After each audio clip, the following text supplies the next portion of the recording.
Mike's over there. Mike, you don't know that? He is over there. That's table 4, isn't it? Yeah, that's table 4. So what are you doing? Fucking bring all the ones on the left first. Yep. Mike, go on it. I thought you said you were going to go down like that. No. So you think it's stupid as well? Same as me. No, I don't think it's not. Are you on the fucking left, you? Oh, it's not. No, Yeah, we'll go there. Oh, we got to pay for this though. You would fucking money. Stop worrying.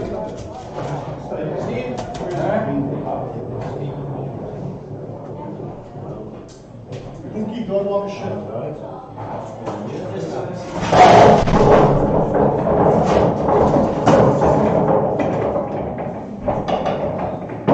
What's his best of what? Best of 3 this one, best of 5 for the next semis and quarters. Semi and the quarter, best of 5, best of 7 final. Well, it's best of 3, yeah? How am I, man? Yeah. That's a pass, it's like a microphone. It's in Dutch. It's not like that, is it? It's like now. It's live now, yeah. Pass it. What are you doing? Have to pass it like the microphone. We just hold it like that. Right. Oh, Fox is not playing it. Nigel Fox. Yeah, top right. Look, he's on. Going. Going where? Oh, Why? don't play shit. That's fine. Yeah. Why is he here then? Just want to see you. Tell me, just so you know, guys, I'm off, alright? But he's had the decency to say he's not turning up. You didn't want to be rude and just not turn up. Best. It's like that.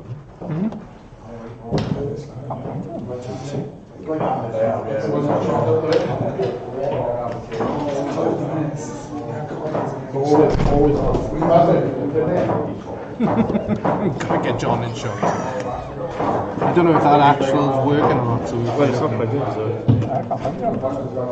What, just plug in here, is it? Do you know which one's which?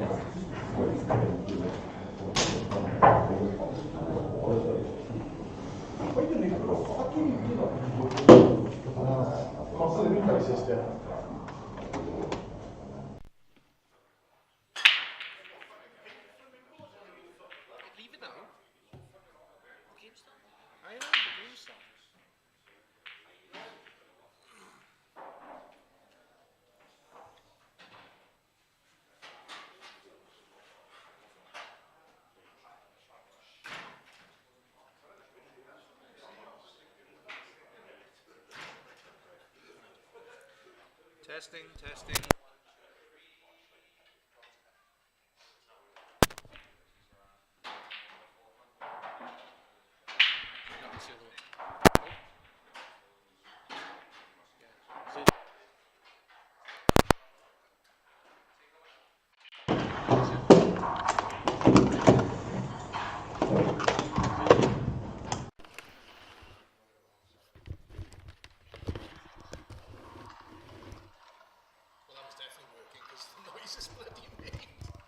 Testing, testing.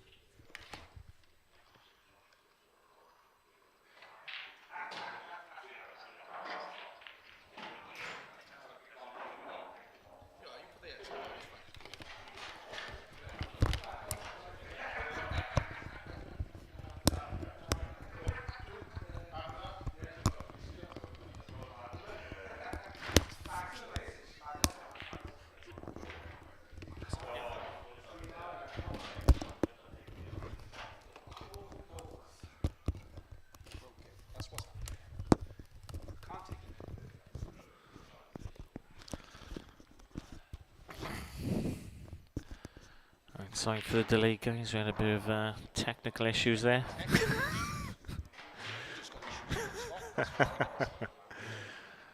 Yeah, we've got got a good game here between Ian Williams and Ben. Obviously, I can say this is more or less a 50-50 game. Ben's a very fluent player, and Ian, in all fairness, has got a good all-round game himself. So I think we're in for a cracker. And see, it's a good opportunity here for Ben to clean up and put the first game on the board. So let's see if he takes it out.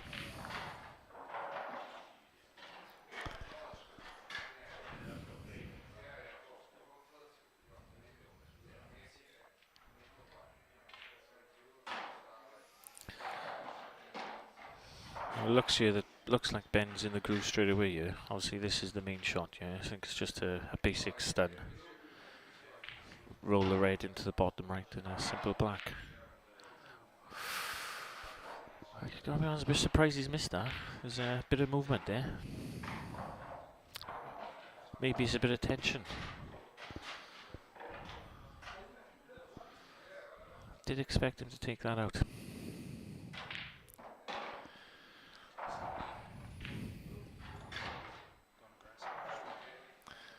Yeah, but Ian's, like what Paul said, Ian's gone aggressive straight away.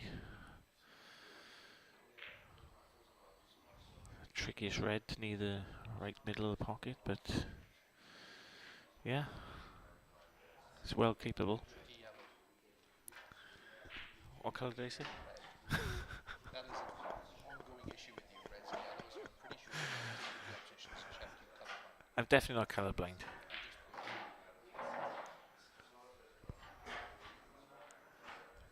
I got my haircut for the occasion, guys. And if you saw me last week, you complimented me on my hair. Gary, you watching? What else can you share this? Share the link. Now, if Ian wins this game, Ben will be kicking himself because he had a clear opportunity there to take the first frame, pot him well. I don't know if it was overconfidence or if the tension got to him, but yeah, he will be kicking himself and be a big psychological advantage for Ian. Yeah, I think he just rolls this in and he should clean this up.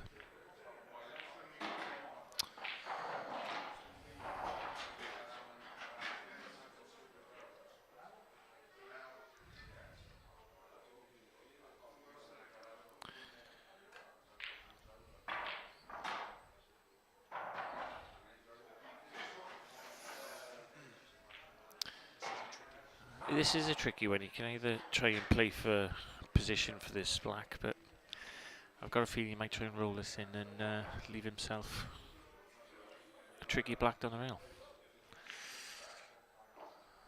But massive shot this. Well, potentially two massive shots, obviously. Obviously Ian's choking his cue, composing himself. I think he realises the importance of this first frame.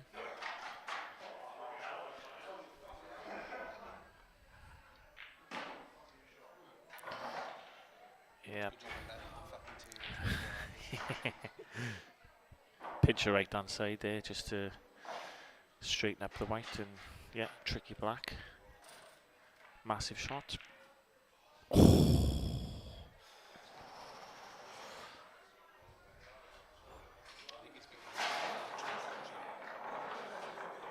Ben's got an opportunity. I think there's no value in the snooker because it's an easy out. So I think he's going to try and play the cannon here.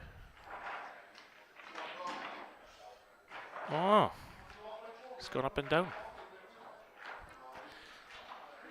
No, this is difficult.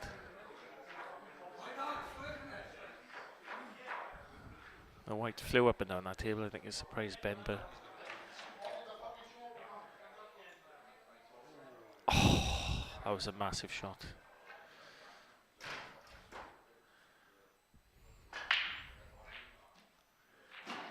Good game, 1-0 Ian. Psychological advantage there for Ian because Ben should have taken that game away, but surprise and miss there. 1-0 Ian.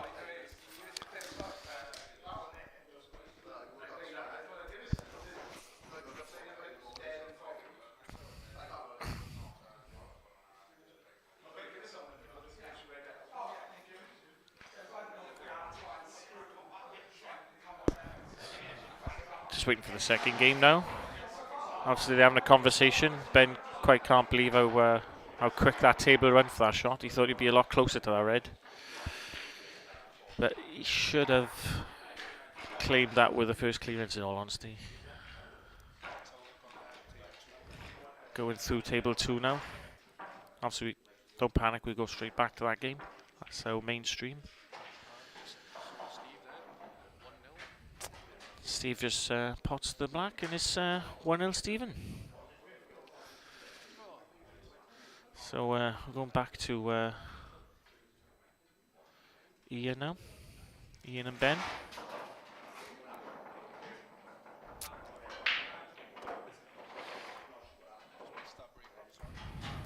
Apologies about that, we're a bit slow there, so we missed the break off. So I don't know why I'm apologising. I thought it was clearly Paul's fault, but anyway, the game continues. Obviously, it's a dry break by Ian, and Ben's in, but it's not a great table, to be honest. No, he's not left anything, really. Obviously, Ben's a very aggressive player, so he'll do what he can to try and disturb that cluster, but yeah. Don't think there's a clearance on, unless you're Chris Mellon, maybe. Talking about Chris Mellon, there's an exhibition evening. £15 a ticket. It's the 28th of April. And yeah, I think there's about 30 tickets left. So if anyone's interested on that, let us know. And you can bag yourself a ticket to see the magician himself. There you go. Nothing really on for Ben there, so just a containing shot. Obviously Ian's got a very good knowledge of the game. He's got, if it gets technical, I do fancy Ian actually, but yeah, not the break Ian would have wanted, obviously with the dry break there, but nothing open, and looks like it's going to be a battle here for the second game.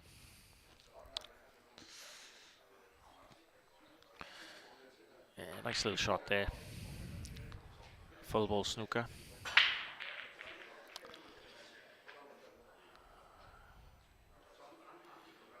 Just looking at the angle here.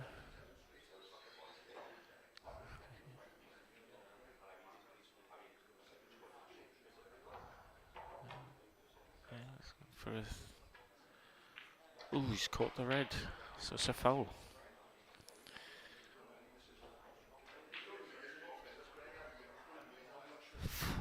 There's 4 reds in that cluster. He was quite unlucky to hit that red.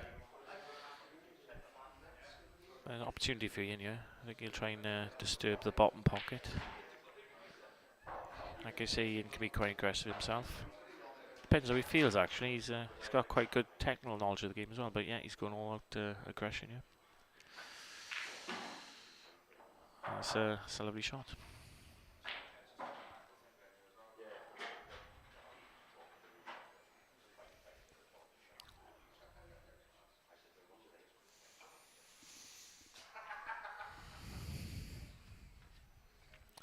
Yeah, clever shot there. Purposely left on the pocket and only left the yellow that Ian wants to dislodge really, so quite a clever shot there.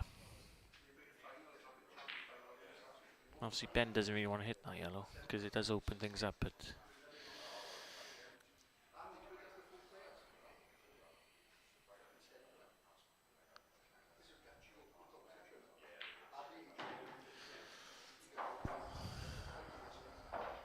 yeah, he knows that as soon as he hits this yellow, it's going to free that red, which could make a possible clearance for Ian.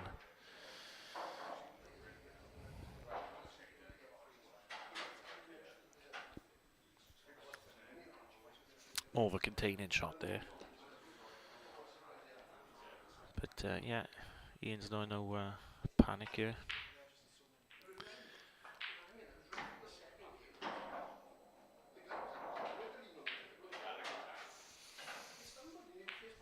Ian knows he's in command of this game at the moment, so he's quite happy to play it containing for now. Waiting for the opportunity for when it does open up, then he'll pounce.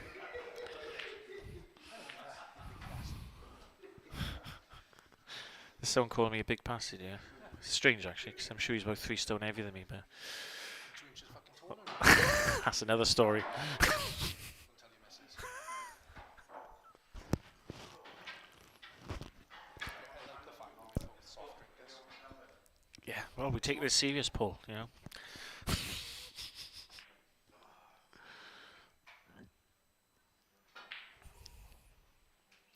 Again, Ian's in total command of this game now. Just waiting for an opportunity.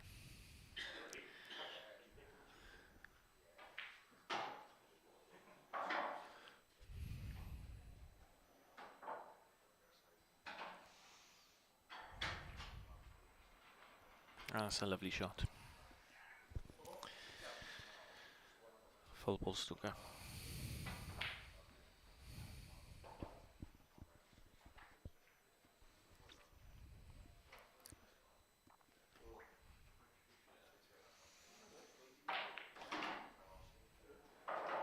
Oh, you wouldn't be happy with that.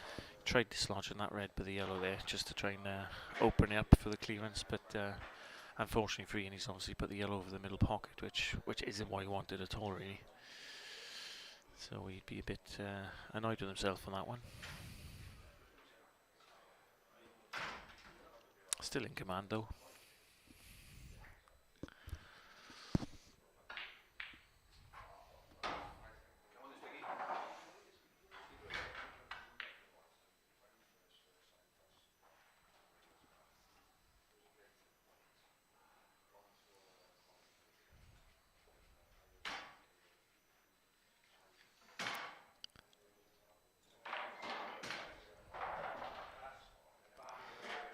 I think Ben could be looking at a skill here.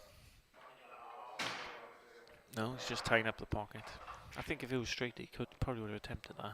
But then seeing that the yellow above wasn't really in a potable position, so yeah, I can get why he's done that.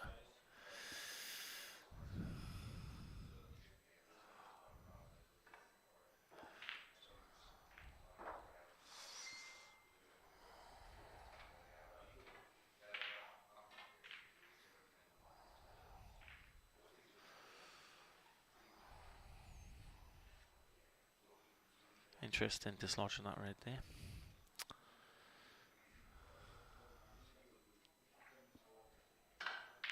Could well go for this now.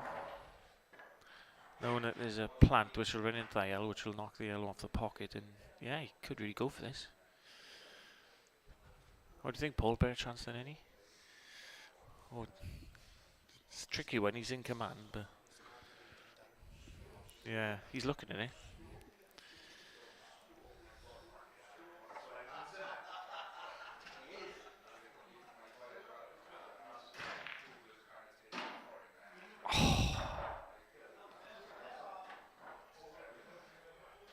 Bit unlucky there, but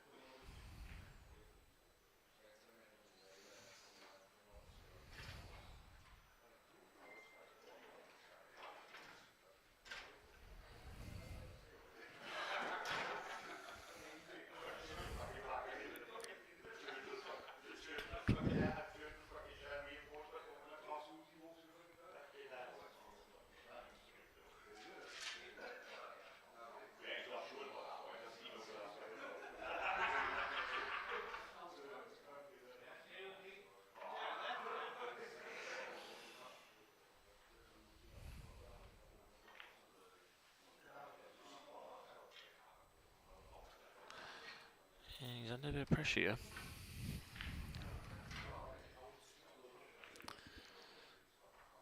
Paul's just confirmed that Mikey Powell's through to the quarters, so well done, Mikey Powell.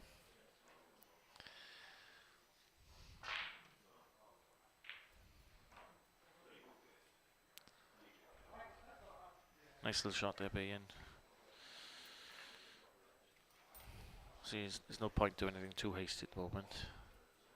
That yellow's not great for Ben, and he knows that.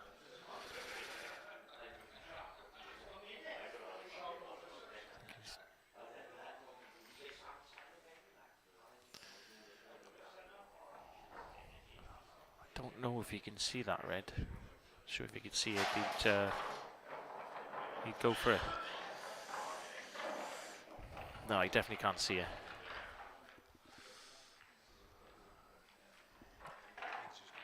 Yeah, he couldn't see enough to pot it. Yeah. Yeah, and he played that well. You'd be a bit disappointed it's landed on the cush mine, but he's definitely in control of this game. I think Ben's starting to think he needs to do something fast here. Otherwise it's 2-0.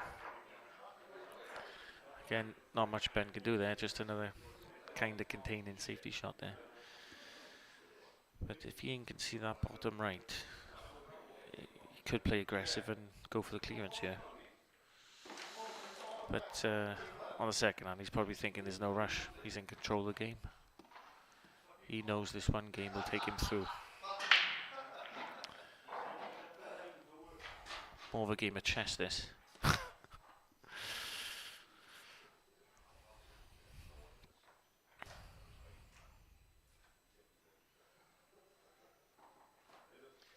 I be cheeky and start posting this to all the other pool leagues? I would. Yeah.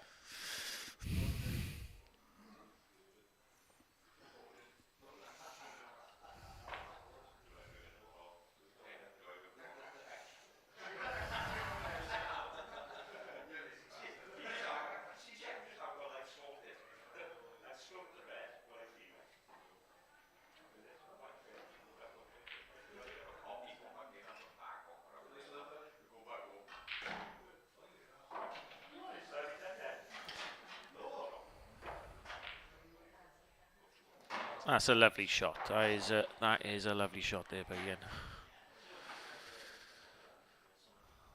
It's a lot harder than it looked, that shot. Yep, he's going to go for this.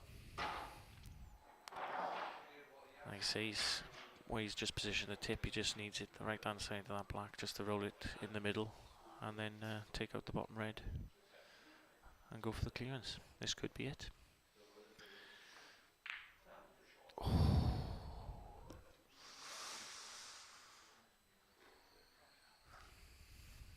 Quite surprised he missed that. I think he was thinking more of the white on that shot, but Ben's still got a lot to do here.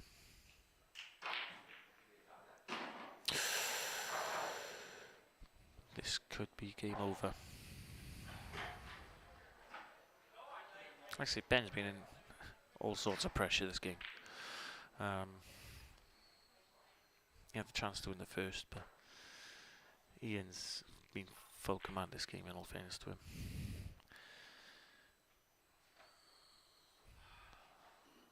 I can't see him not taking this out.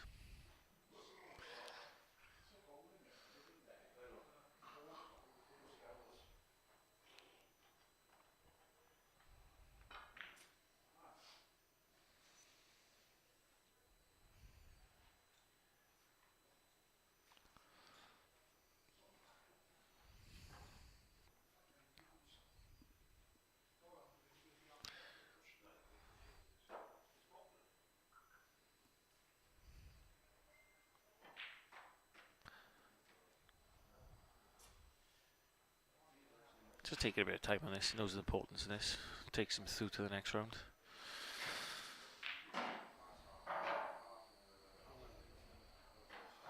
He's okay.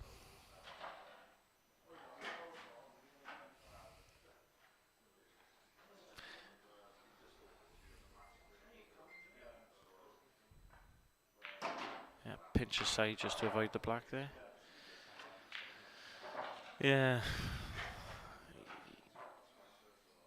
He might just drop this in. He did play to hit that yellow, believe it or not, but he's left himself a tricky-ish black, but just needs to stay still in the shot and cue through it. Lovely shot. Lovely shot. Yeah, complete control of that second game, and 2-0. Well done, Ian Williams.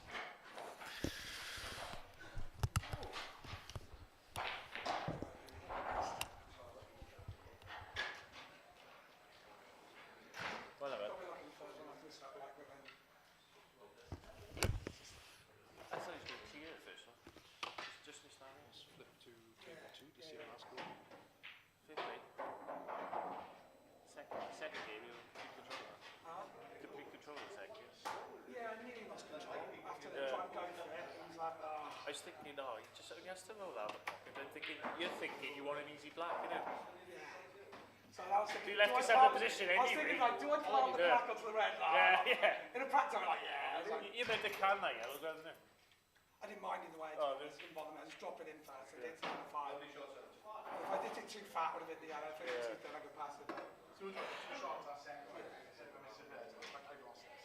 So I'm really fucking up. I thought you could keep the first one, but you looking like It's clean that that whole I'm aware, wasn't it? So the first game. That red you won, wasn't it? When I give you 2 shots. You meant to just stand that red, didn't you? No, the first game. Well, the first game. The winner one I'm watching was the fact that one in the middle over here, the cam on off pressure. Yeah. It was a straight on out, was the cam back. Yeah. To leave that. But then You lost position a bit, didn't you? Come I too far. flown off Yeah, pressure, yeah. so I had to screw like You this. screwed up Yeah. that. You still got on it, but I didn't expect you to miss that, and you missed it. This was fucking mile. Yeah, I know. I expected you to go in the pocket, it came away. I was worried about, Fucking hands get cold about 10, don't they? Jesus. I was worried about catching it too. And going too far. just not more than a book of For a fat lad, for me, be cold. Jesus Christ. Must be cold.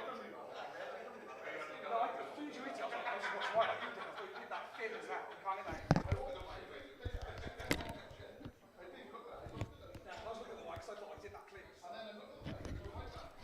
I see you walking towards the book, and I think, I better check the fucking bed. Are we? Sit down, man.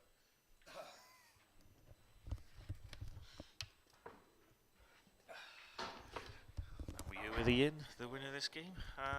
Ian, what do you think of your performance? 6 out of 10? 6 out of 10. Yeah, it could have been better.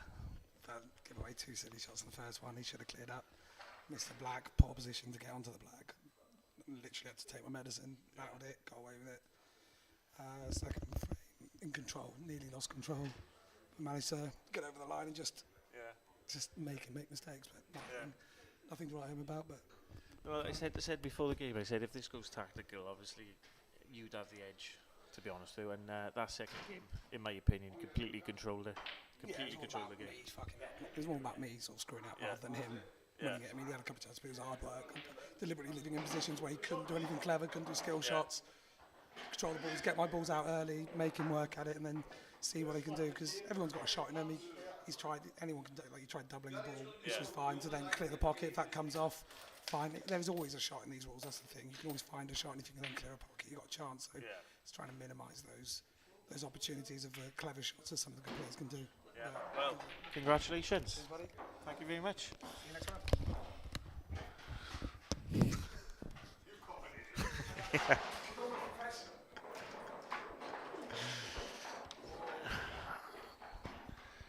Right, so that was Ian. Obviously, delighted to get through to the next round there.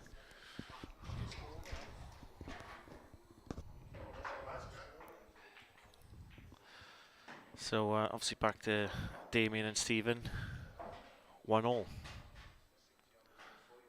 So it's looks like it's a bit of a cagey game. This both players know the importance.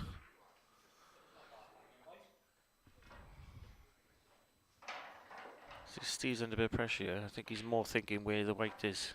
Yeah. Left sticking an opportunity with a W. So just moving over. Apologies on the stream. I just want to make a quick update. Apologies about losing the stream there. Obviously Paul's making a quick update with the names.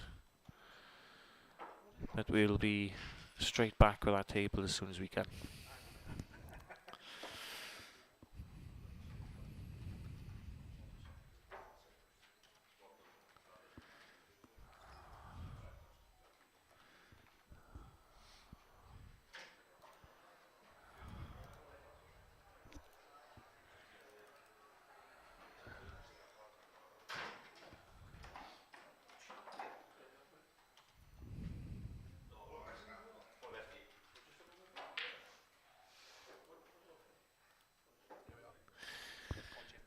Right, so you haven't missed much, guys. There's a bit of a thought process in that shot, and he's just missed a long double. So Not much missed there.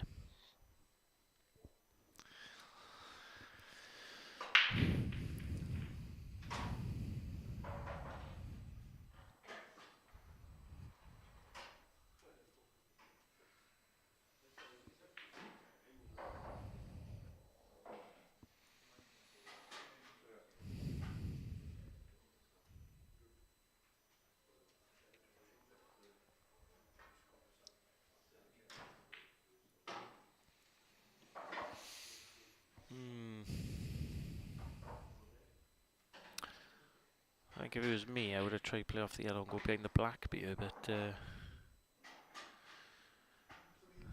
that's who he decides. Yeah, I think he's playing a containing shot at least. Yeah. Oh, that was the shot actually. I didn't see it. So yeah, that's put Damien in all sorts of problems here. A very, very difficult snooker to hit this, to be honest with you. I gotta be honest, I'd be surprised if he hits this.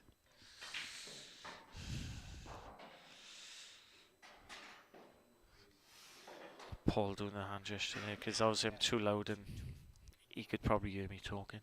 I'm sure he'll blame me afterwards if he misses.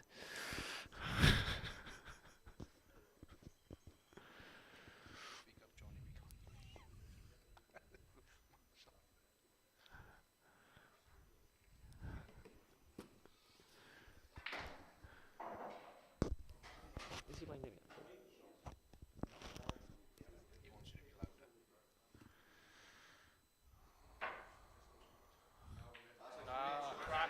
Now that is an excellent shot there. I had to put a lot of left hand side on that to make connection with that red, in all fairness. Excellent shot. I'm sure Steve thought in the back of his mind he was going to get 2 shots there. But yeah, excellent shot there by Damien. Or Sticky as he's known as.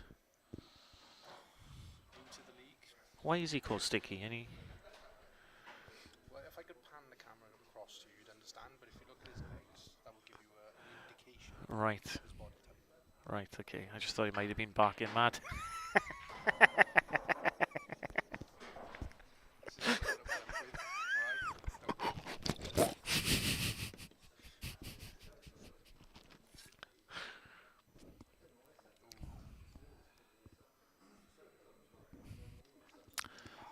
I think Steve would be a bit disappointed he didn't make the snooker there. I would just like to point out the commentators are sponsored by caffeine and sugar. And I'm on the Coke. I'm just showing the can here so you guys don't realise or think that I'm on the white stuff. It's definitely Coca-Cola.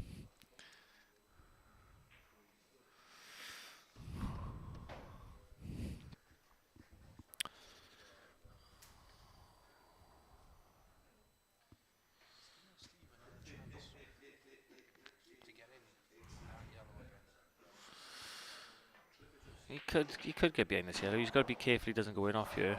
Maybe the double kick would help. Oh, he's going for the... Ah, I see what he's doing. Yeah, right behind the black. Now this could be nasty. If he gets this tight behind the black, this could be nasty.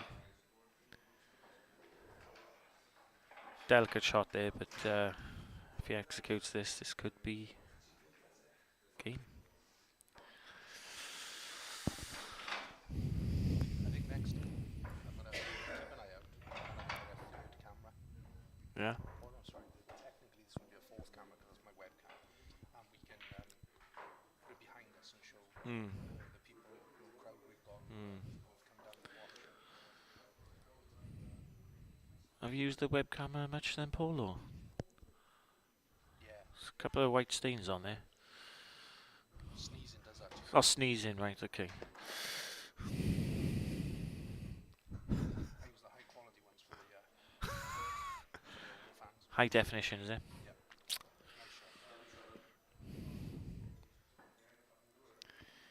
I think he's going to have to play a similar shot again. Left hand side to try and make contact with his top red. But yeah, Steve's in complete control of this game.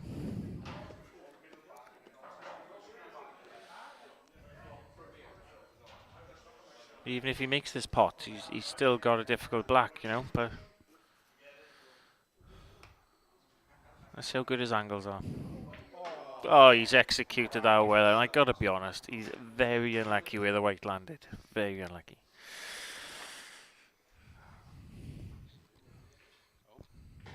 It's not quite full ball snooking, you can just see the edge of this. Oh, the black could be going in, yeah?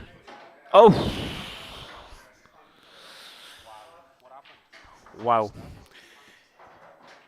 He hit the black quarter ball up and down, the white winning off, and the black winning off the yellow. So, yeah. I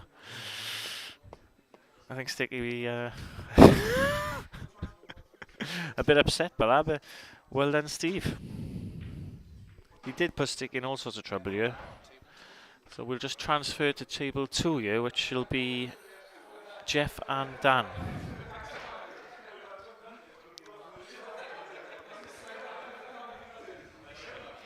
Sorry, Gary and Ian. Both ex-chairmans here.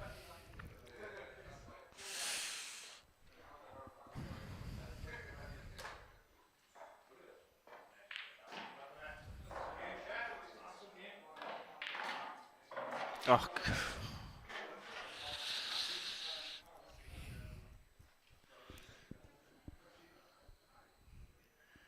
he'd be disappointed with that, Gary. He literally stunned that. We should have put a touch of screw on there.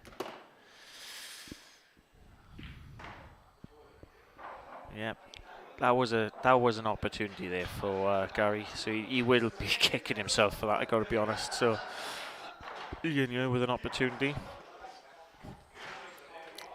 I think it's a chance that he didn't think he'd have, but it is a chance. We'll see if he takes these out. I think he would have liked the white closer to the yellow than this. This quite a tricky pot, this. Just needs to completely focus on this. That's a lovely shot. It's a lovely shot.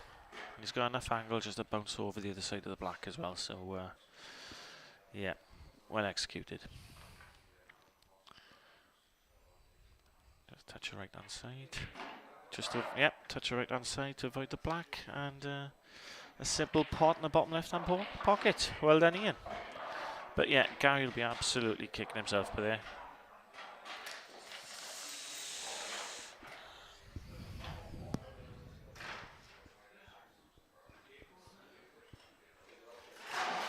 Just shows in this game, if you've got an opportunity, you don't quite take it out.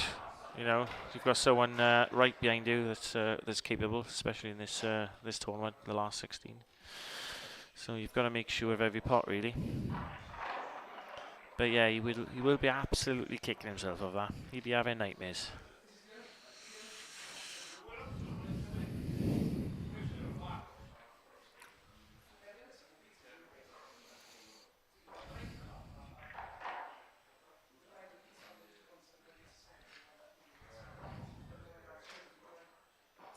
Just waiting for Gary to set these up now. Shouldn't take too long. If it was the end of the night, it would have took probably about 25 minutes. There's like a pint, Gary.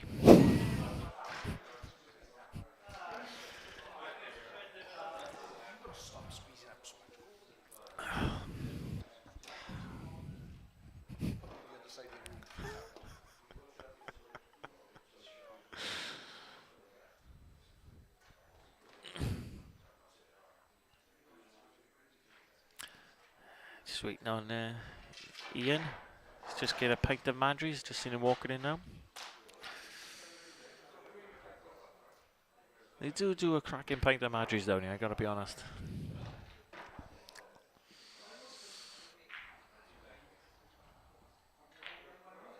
We're going to go international now. I'm sharing this to Discord.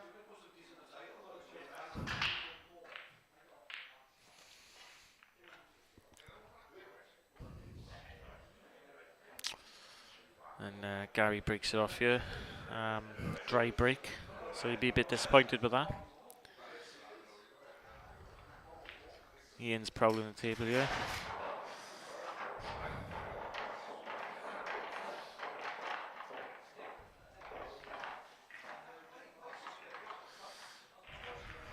I think he's just trying to decide whether to go reds or yellows, but yeah, I think he's going to go for reds here. Oh, I didn't see that. And that's opened things right up. I did not see that plant. But yeah, as soon as I looked at the table, I thought, oh, there's still a bit of work to do here, but you've seen that plant, executed it well, and he's opened the game right up. So yeah, all out aggression here by Ian. Obviously you can see the winning line. Again, the only sort of problem ball is the one on the bottom cushion. But yeah, you can still get on there.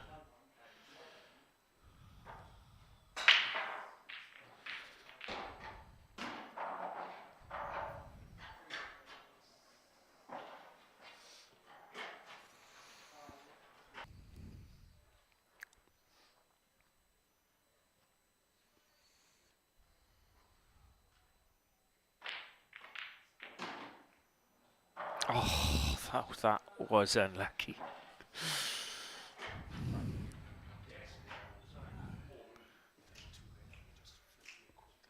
Just flipping to the table too quickly, where obviously the name's incorrect, so Paul's just changing that. It's Dan Burnett and Jeff Evans. So yeah, that could be a cracker.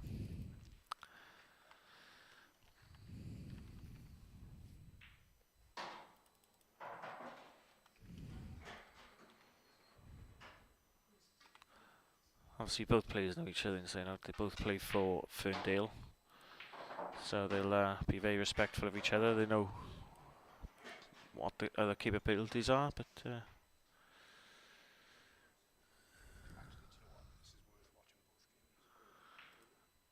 we're just going to split it to 2 screens here, because like I say, it's don't want to leave one game halfway through, and Jeff and Dan is too much of a good a game not to watch, really. So here we go with a split screen.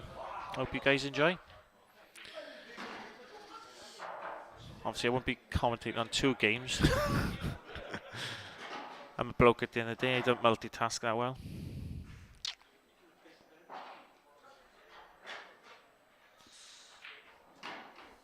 But yeah, just going over to Gary. Gary is taking these well, actually.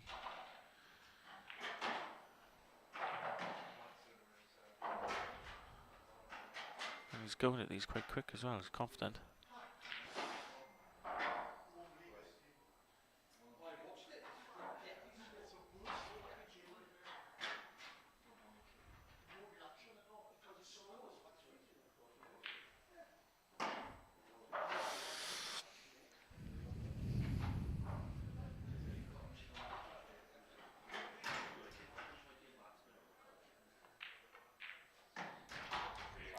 And in all fairness, Gary took those out very well executed. Good game, 1-1.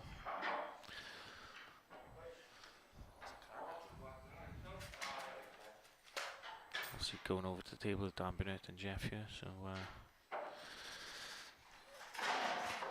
I think not sure how much of the pocket you can see in the top right. Might be half a pocket, to be honest. Yeah, half a pocket. So he's going for the middle, very thin.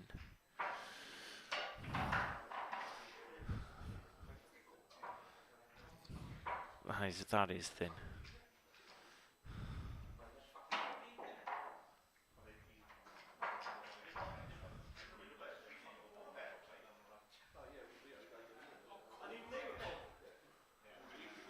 He's looking at it. It doesn't quite look on, but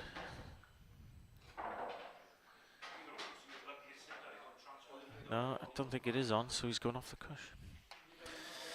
It's a big shot, this. Oh, and I gotta be honest, I was very unlucky. I think he wanted it that fuller so he could hold for the black, but he's hit it thin. It's just gone in on the right hand side of the cush, and he snooked himself, which is very unlucky, to be honest with you. Obviously, Paul's here telling me to be quiet because I'm getting overexcited.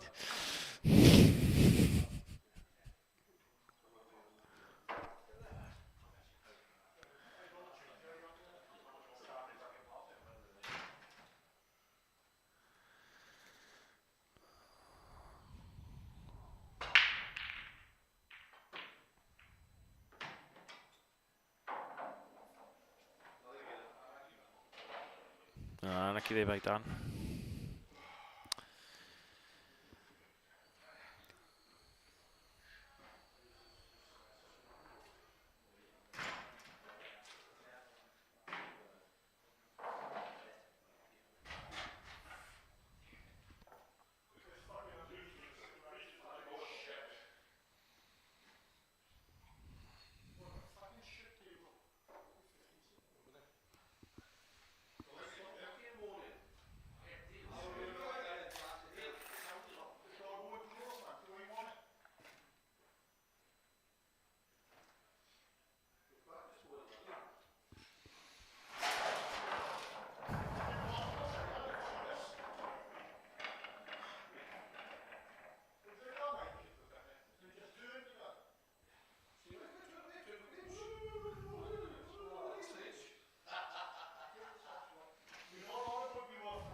Going back to the table on the right hand side with Jeff and Dan. Obviously Jeff's quite an attacking player, so he'd want to try and take these out, but yeah, there's two tricky balls on the left hand side of the table, which I'm more or less touching. Don't get me wrong, it could go into the right centre, but he needs good position on that.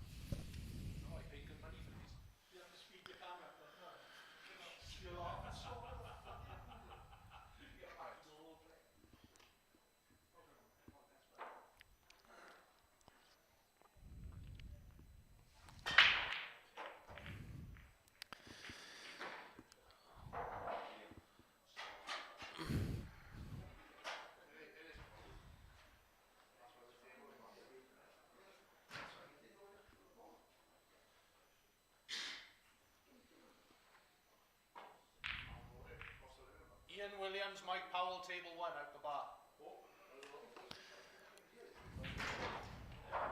So Ian Williams and Mike Powell's now on table 1. Obviously we haven't got a stream on that table, but Yeah, just in case, takes him 53. I don't know if he's put into free play or not.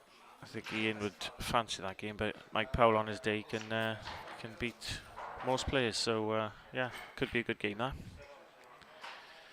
We've got Jeff there trying to play a containing shot.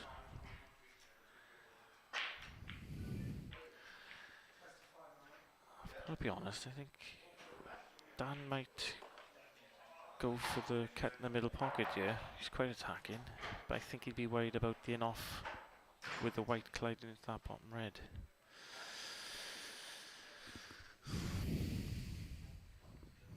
So we see what he does. He's looking at the middle pocket.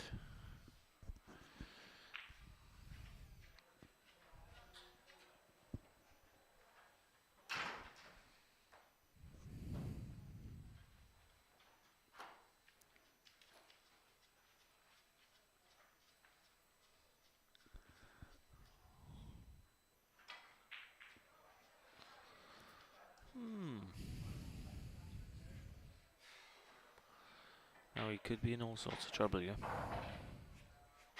Not quite sure who he's going for there in all honesty, but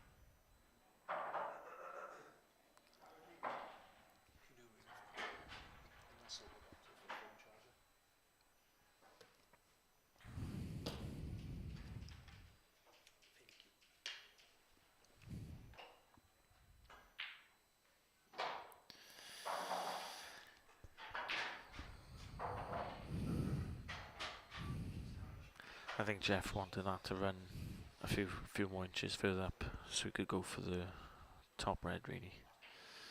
So he'd be a bit disappointed with that.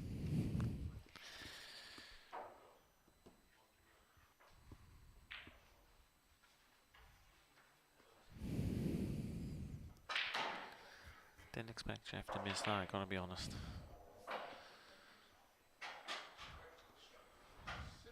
Again, a cagey game here.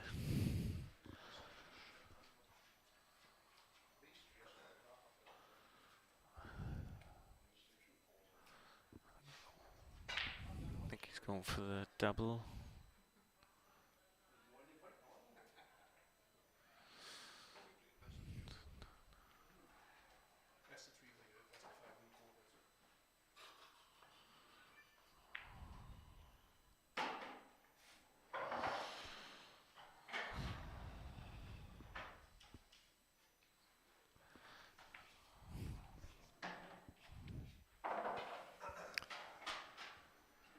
Where the black is now, I think Jeff knows that he can't make a mistake here. Again, I'm trying to talk slowly so the player don't actually hear me speaking, which is difficult on times. Because, yeah, the room has gone quiet.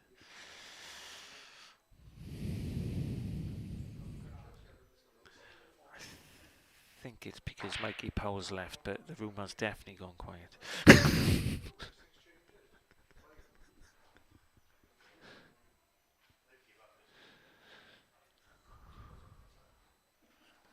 Just Jeff taking his time here. Obviously slightly hampered by the black. I think he's contemplating the plant, but knows any sort of miss here and it's 1-0 down. So yeah, he's just making sure that he has the right connection on this.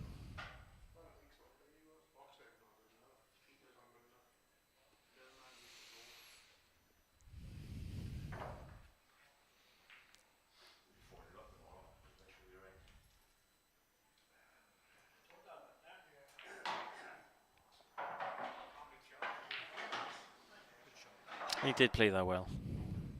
And where's his luck? Not bad at all. He would have loved that red to go down an extra few inches so we can follow on for the bottom red, but you are right, it does give him the angle to go up. Good game this.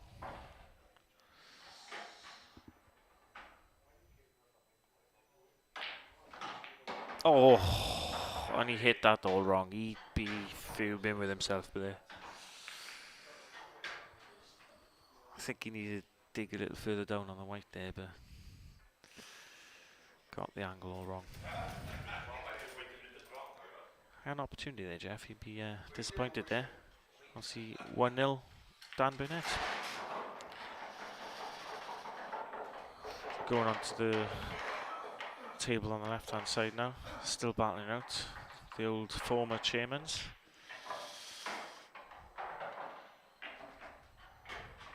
Very cagey game this, obviously 1-1.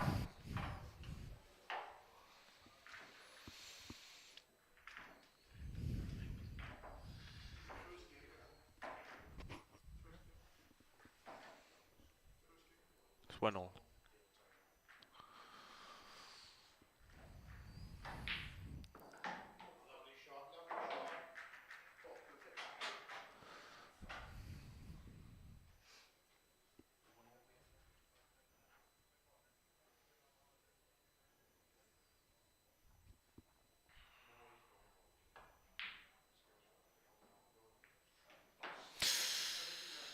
Unlucky there by Gary, tried blocking the pocket.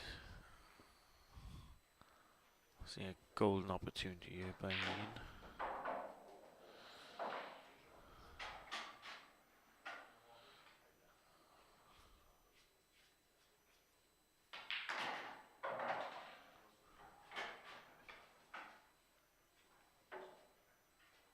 Obviously he's going for the plant here, but he is going to be colliding into that red, so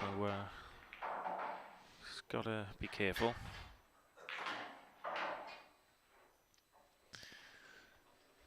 Yeah, he's played that well.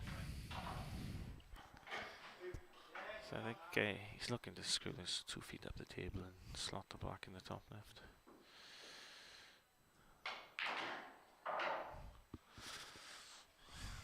Not quite the reaction he wanted. Very, very difficult black this. Slightly hampered by the red. Needs good cue into pot this.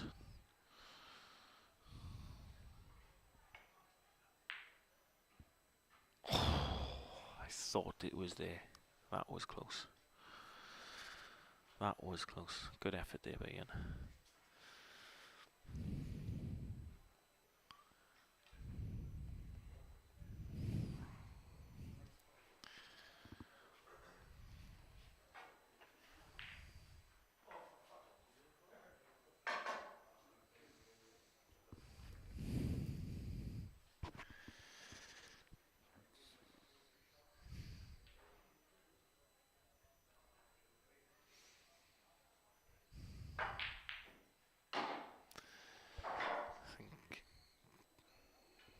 Guy's going to try and free this red, knowing that the black is sticking to that cushion. So yeah, good shot.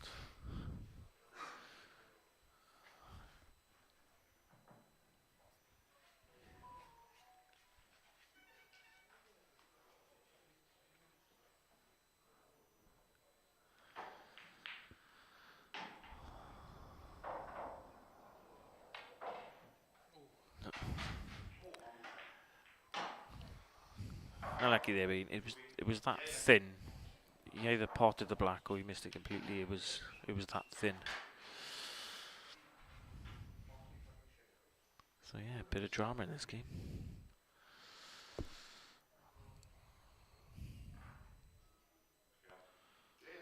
I think this is an opportunity Gary didn't think he'd have.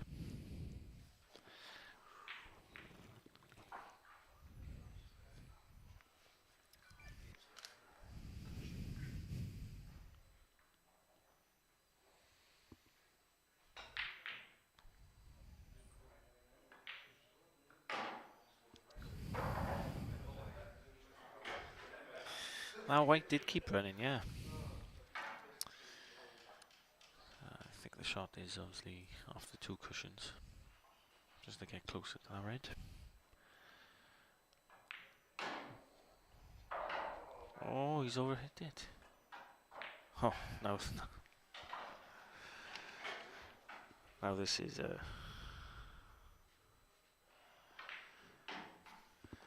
very difficult shot. Needs straight cue on this. Oh, he's executed that well. Fair play. But be a bit frustrated with the white. It is thin, but I think it's doable. I think the old saying, Nat's pube. No, it's not. It's not potables. He's gone off the cush. Bit of drama here in this game. 1-1. Off the cush. Oh! And yeah, no need to pot the black. Guys conceded with the handshake. I gotta be honest, I thought any sort of contact on that and it's gone in, but that was a cracking game. And well done, Ian. Taking that out 2-1, but yeah, a lot of drama in that game, and in all fairness, he came out on top. Well done. Right, so back to the table on the right hand side.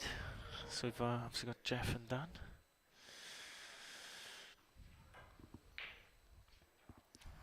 Again, it's turned into another cagey game, this.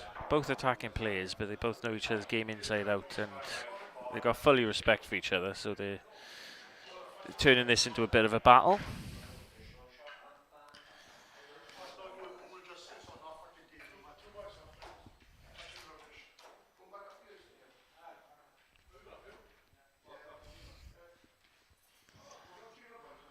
Tell viewed in the background, that's Dale moaning about the table.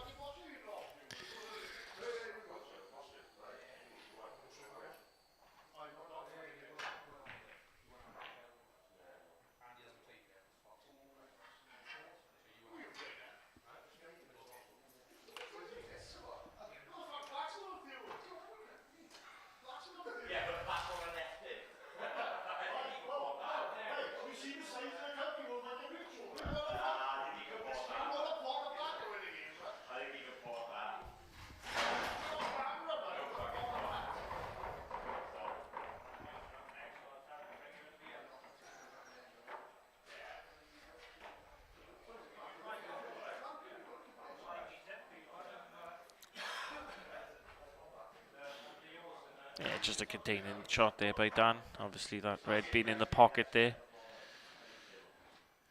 is causing this game to be a bit technical for obvious reasons.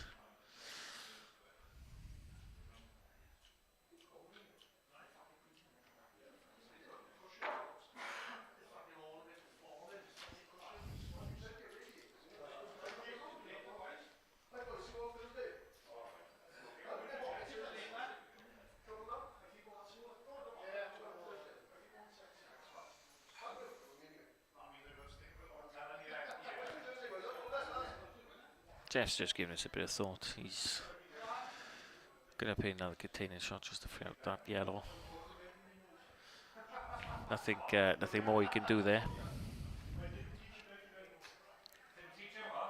Obviously, he'd be looking to try and get some sort of angle on a yellow just to cannon into that cluster, but yeah, he's done the right thing.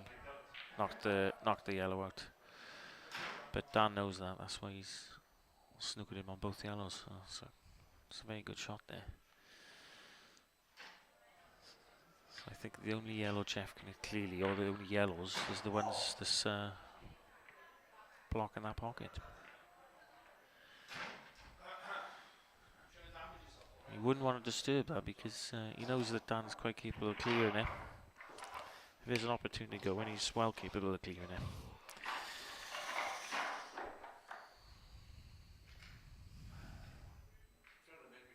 It's just going to be a touch shot, yeah. Just a gentle touch shot.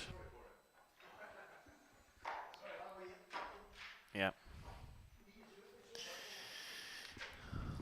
He has opened that a bit, but not quite sure if there's enough room for the yellow to get through that gap. I'm sure we'll soon find out.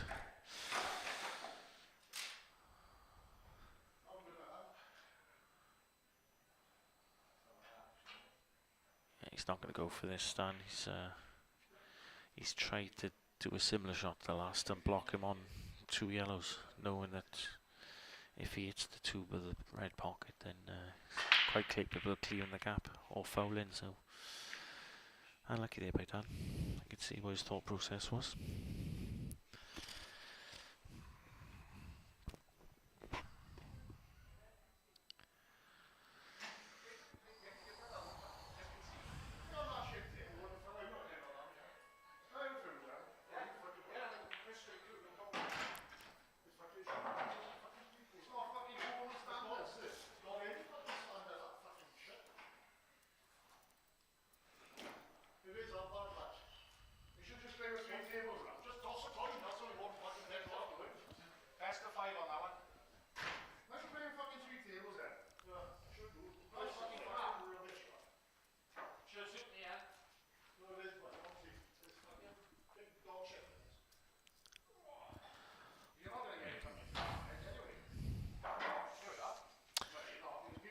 Jeff has got an angle to cannon into those yellows, but he is hampered, so it just makes the shot 10 times harder.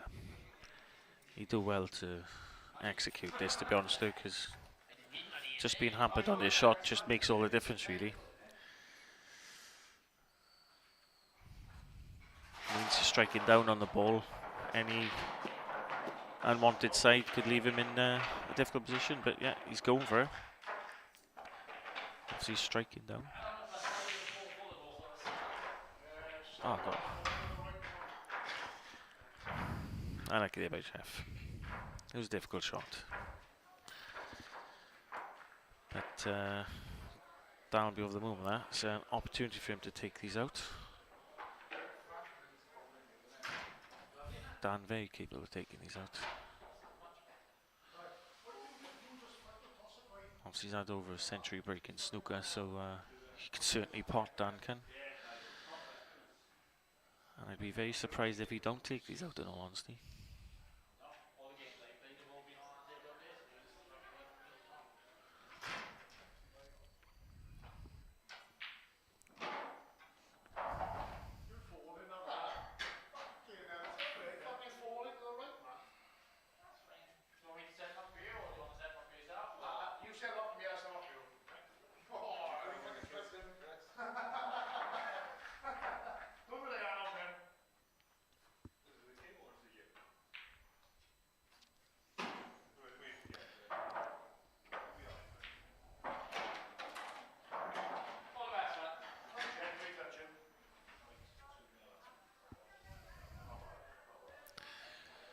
You wouldn't want to be straight that red.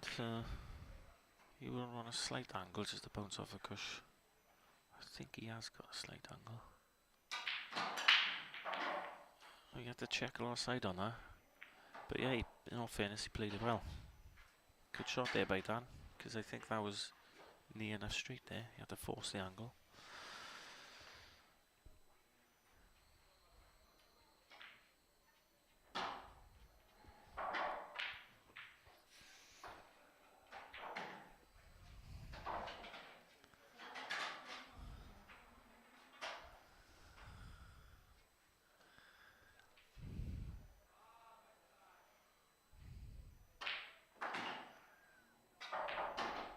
He played that well.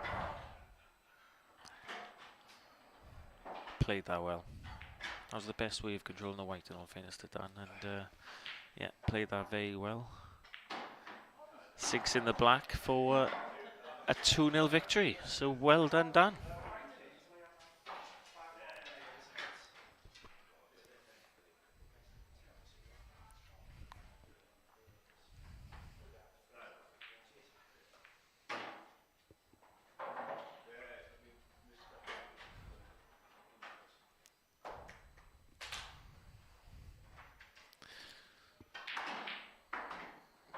You can see we got Dale on the left. Excellent shot there for the bottom red. So a fierce competitor, Dale. Obviously he can pot, and he's got a very good tactical brain.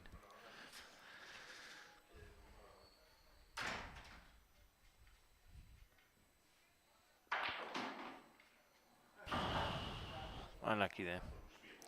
For a second I thought that black could squeeze through the middle, but obviously couldn't, so he tried disturbing it.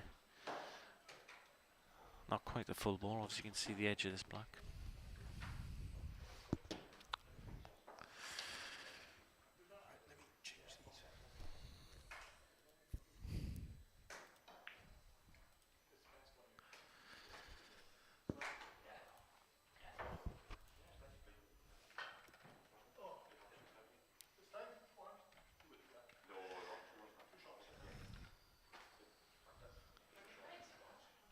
I'm quite surprised Dale missed that. I think he tried glancing off the red really, but don't know if he put a bit of unwanted side on there, but yeah.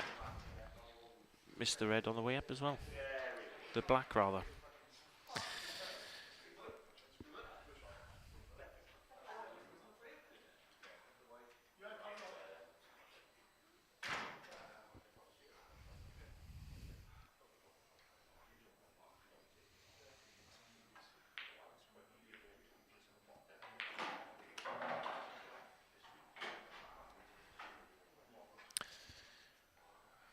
I think Andrew would have liked the white further down the table on that shot, but he's still okay. Yellow over the pocket. Didn't quite get into that one.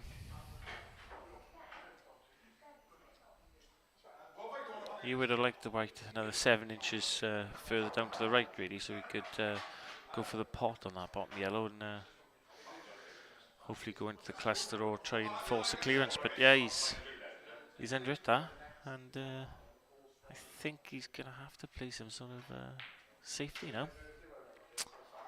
Be a bit disappointed with that. There's an opportunity there for Andy Lane.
a bit disappointed with that, Andy. I think he's hoping to get a full ball snooker on that shot. Oh, and he left the edge. He will be kicking himself for that. He will be kicking himself. I think the shot was obviously to play the yellow and just leave the white onto the top crush, but yeah, he hit it all wrong and he'd be kicking himself.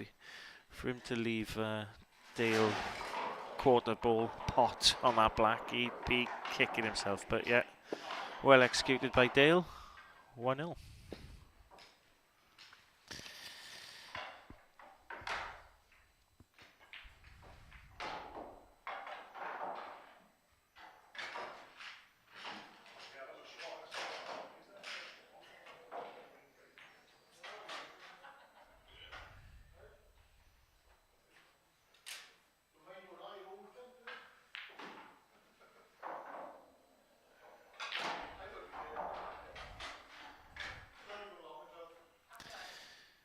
There we have the second game, Andy Lane breaking off. Oh, and it's a dry break. Not a great split there, but I'm sure Dale would love to go yellow.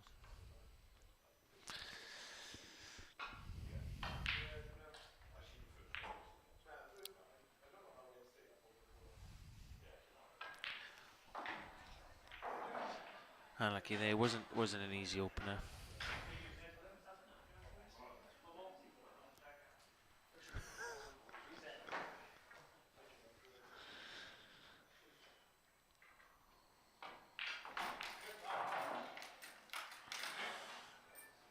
So yellow's in play.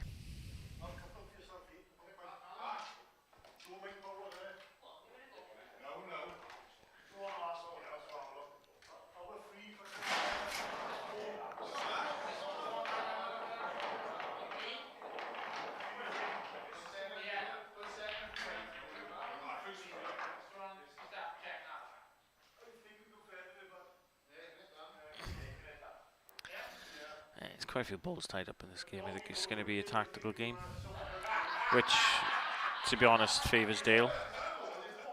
Dale, very fierce competitor, like I said, very technical minded. In a game with Dale, you don't really want it to turn tactical because obviously he's been on the circuit for a while now and he is a very good tactician.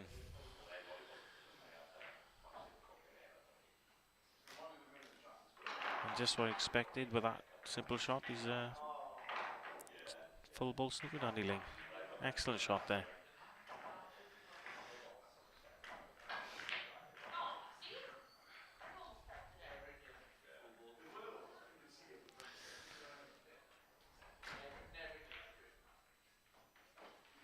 Good hit there by Andy, and not a bad outcome where the white is. I think Dale's just looking out to see if it's touching ball.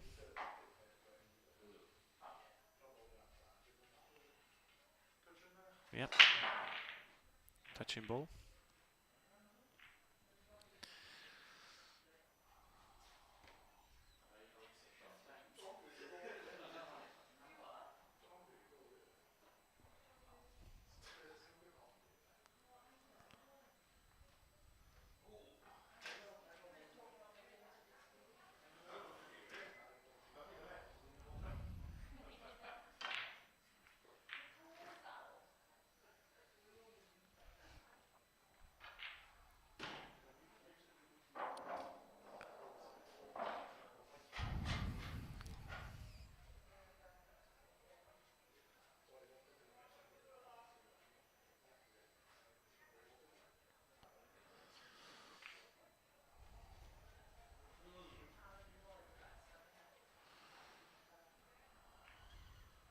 Yeah, good shot there by Dale.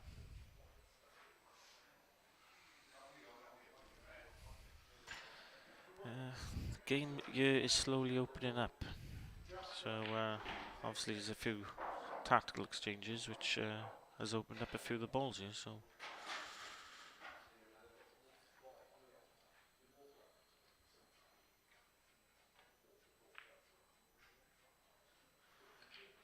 obviously a full ball snooker there, so Andy Lane only has to hit the yellow.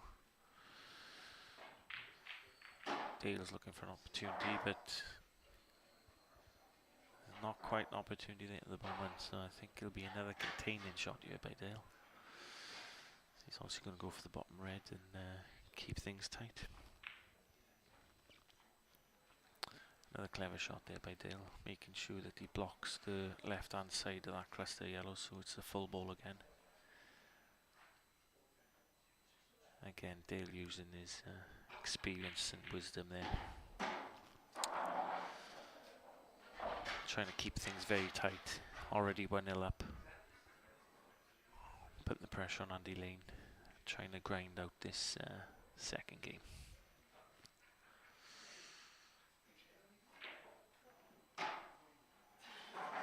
Oh, there's a gap there. Didn't think that gap was there, but yeah, there's a gap there, and he's potted the yellow. Well, I didn't see that. I thought Andy Lane was in all sorts of trouble there, but lo and behold, there's a gap. He hits out, and the yellow floats into the middle pack.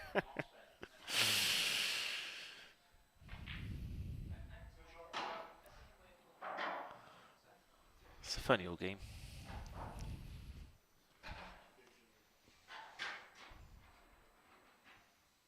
It's an aggressive shot here, middle pack. Well executed. Excellent shot there by Andy. Wasn't an easy shot at all. And he's nudged that cluster of reds actually, which if he does miss, will make the clearance for Dale if he decides to go for it not as easy as it would have been beforehand. So he's bunched up the reds there. Obviously he hasn't got an easy yellow though. So still plenty of work to do in this frame.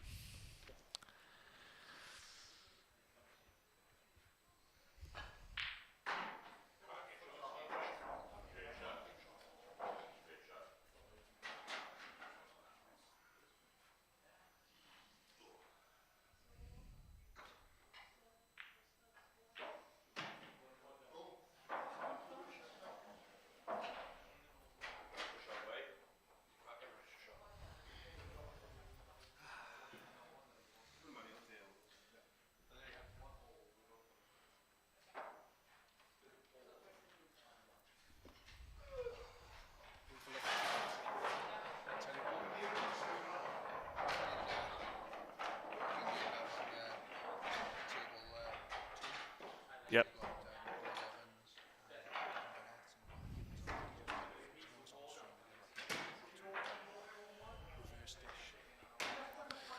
So what's the score with Ian and Mikey Powell? Ian Williams and Mike Powell. So Ian was just moved it back to 2-1. Never.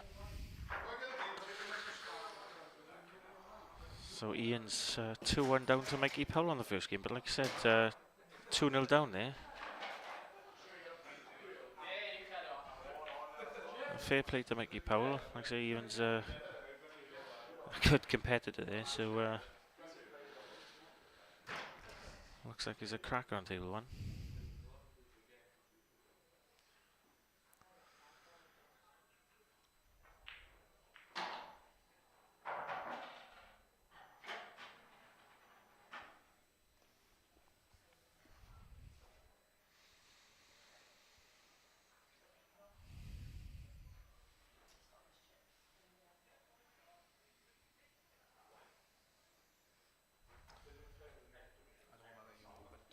Plug and Catchy said that the stream was wonderful, apart from the bottom left-hand corner when they could see you. They said they need to sellotape up that crack.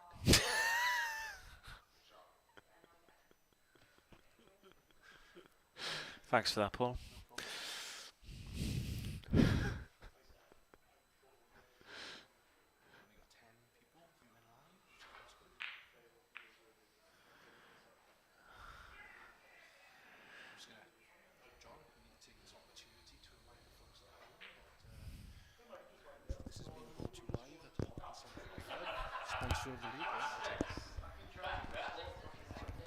Hi guys, change of commentator quickly, so just to let you know, obviously the event is taking place at Hopkinstown Cricket Club. They're our league sponsor.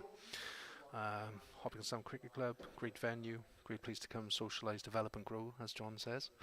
And you know, they've got some good facilities here. They're recently upstairs. They've refurbished their event room. It's very recently replaced for the area. And you know, moving on swiftly, that's where we're going to be hosting our exhibition for Chris Mellin on the 20th of April. So in conjunction with Hopkinstown Cricket Club and the Pool League, we're bringing the exhibition evening. £15 a ticket. There's raffle prizes to be won on the day and a chance to play the man himself. Are there still tickets available? There are about 20 tickets available now. You know, it's going to be what, just over 3 weeks. So yeah, it's really looking for a good venue. So another picture of Chris, and not to forget, another one of our sponsors, Welcome Kitchens. Gary Powell from Welcome Kitchens. You know, it's a avid pool player within the league. Great personal friend of mine. You know, and he's come on board this year and sponsoring the leagues, which is great. So let's get back to the action, and we're going to go over both tables now. Just because, to be fair, side by side, there's two cracking games going on. You've got Dale versus Andy, and Dan versus Ian. Oh, let me pass you back to John. No, you're out, Jim.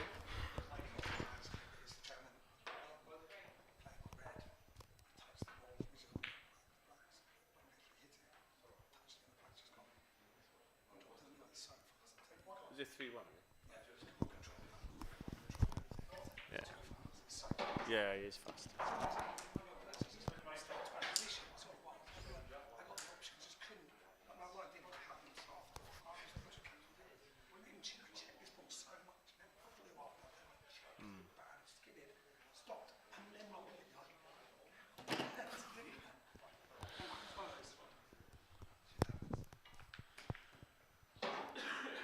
We've just had confirmation here that Mikey Powell has actually beaten Ian Ems 3-1 on table 1. Bit of a shock there. Thought Ian was a big favourite for that match, but well done, Mikey Powell.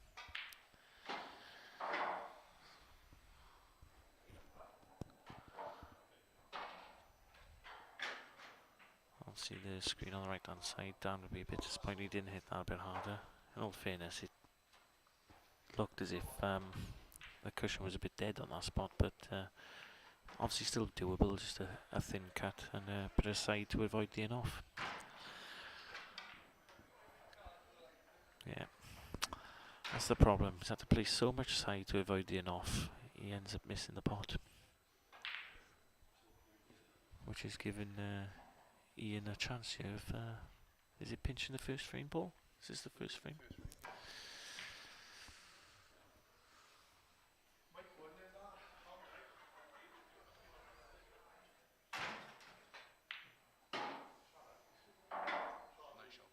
Yeah, nice shot there by Ian, and yeah, looks as if Ian's going to take a winner lead, yeah.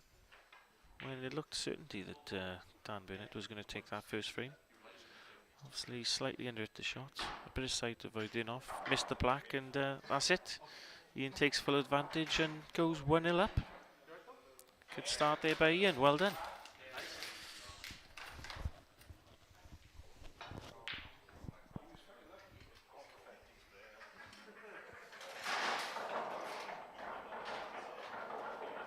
Obviously back in the first table, Dale against Andy Lane.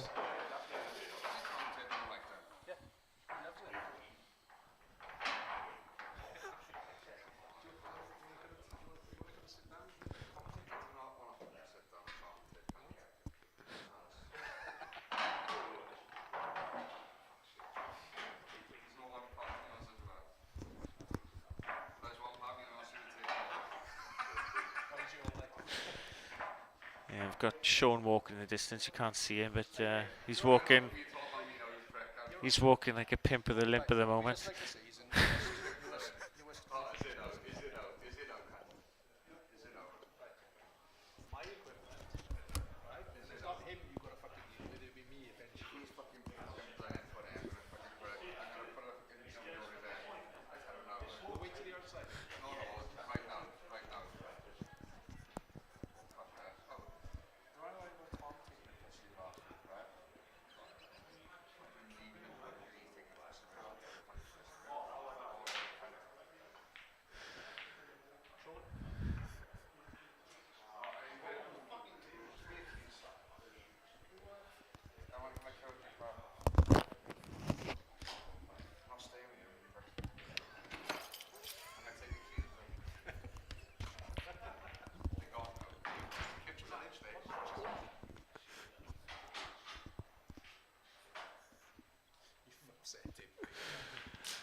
seemed to upset Sean there with that comment, but I'm sure he'll get over it.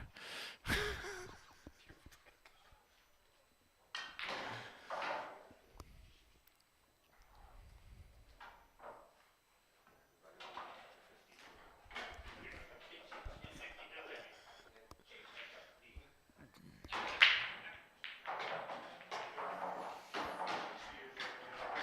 think we've got Dale here that's seen the finish line.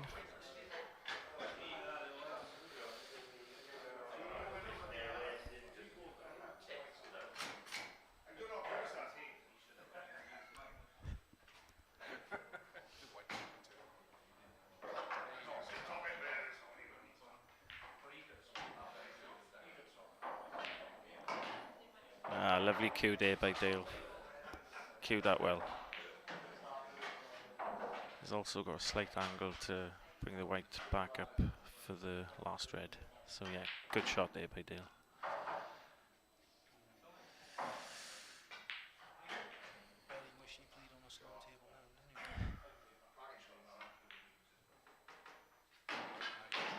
It's a good recovery. Good recovery, and he's plumb on the black in the middle.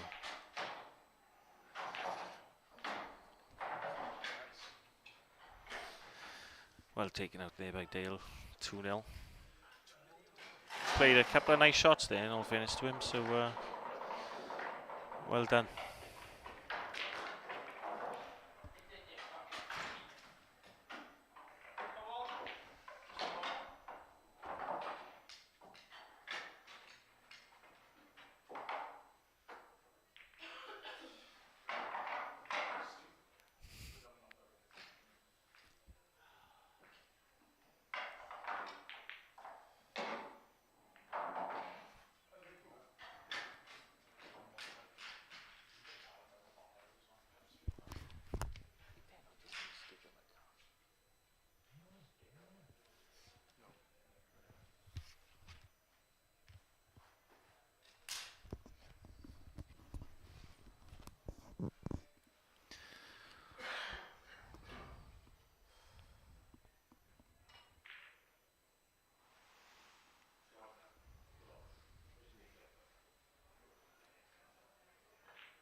Sorry guys, change of commentator ever so slightly.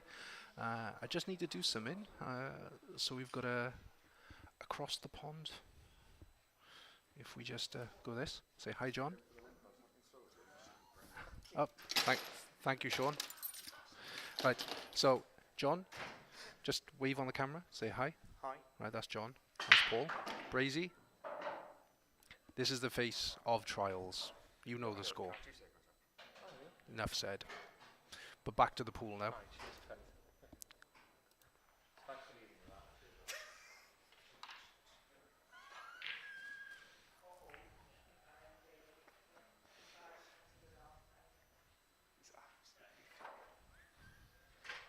Yeah, well, are you really surprised?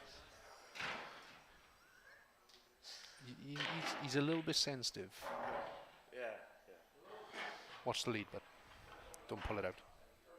I'll apologise to him after.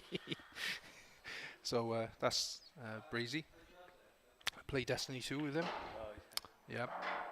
Many a weekend spent killing other gamers in one of my favourite games I've played for the past few years.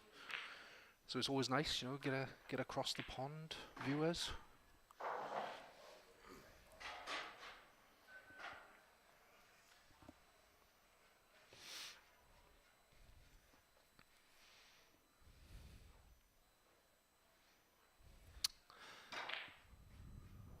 Just quickly jump back to both tables because, to be fair, like I said, they're both really good games going on at the moment.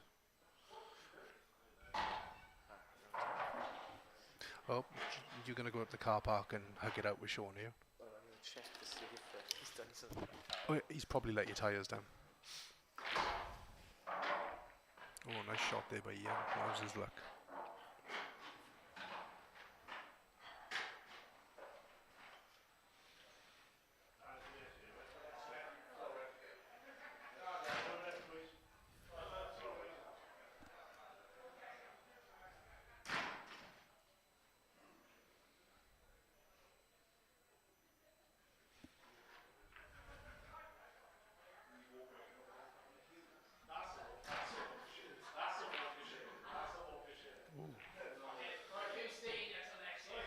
double attempt.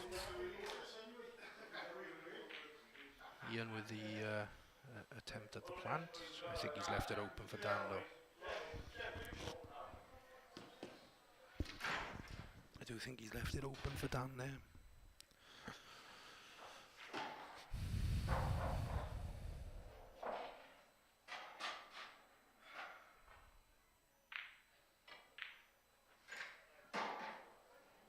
Yeah.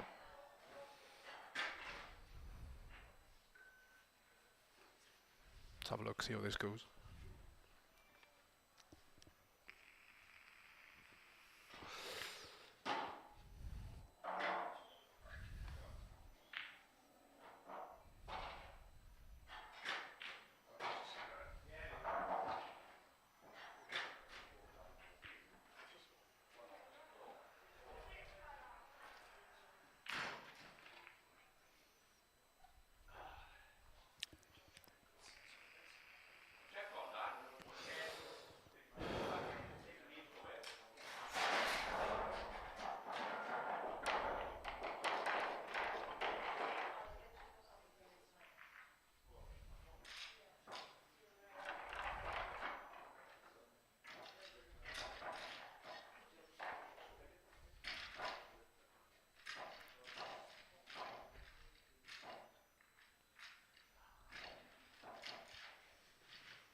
Andy's got a bit of work here to do.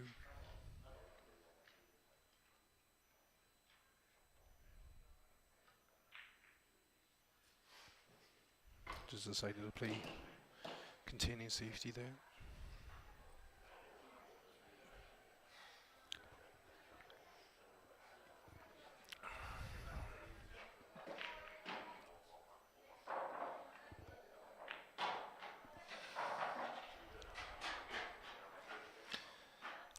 Oh, my shadow's back. Hello, Sticky.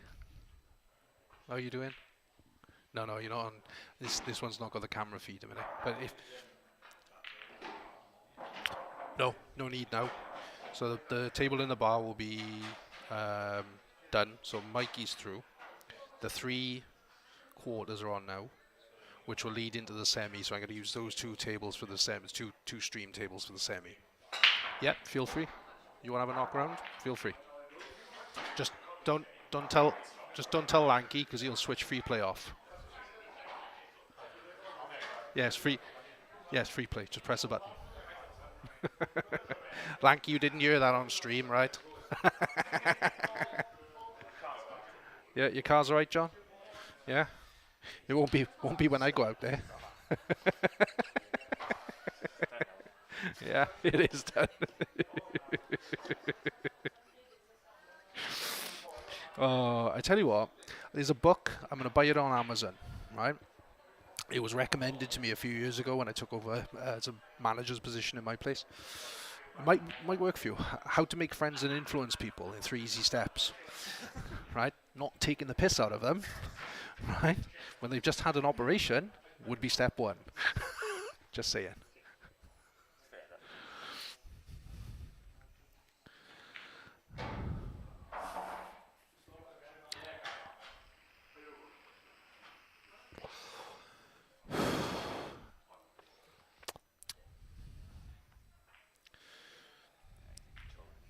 It is, yeah. I think he's 2-0. He is 2-0.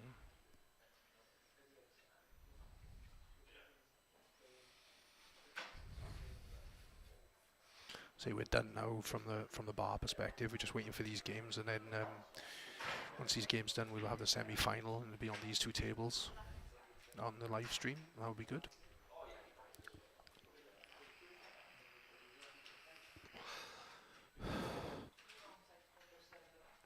Very conscious, right? Obviously, I'm having my vape, and I keep inhaling my vape when I've got this mic on, and I'm blowing, and it's probably going to everyone. Ooh, where's that black going? Jesus! Wow, even Andy looked up at that one. The transfer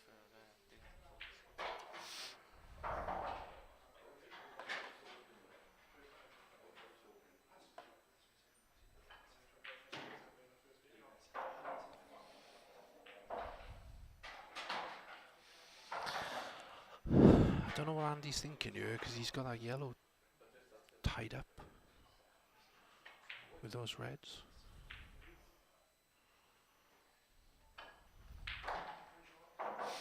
Oh, Pookie took out another one. I think that's 2 on that table.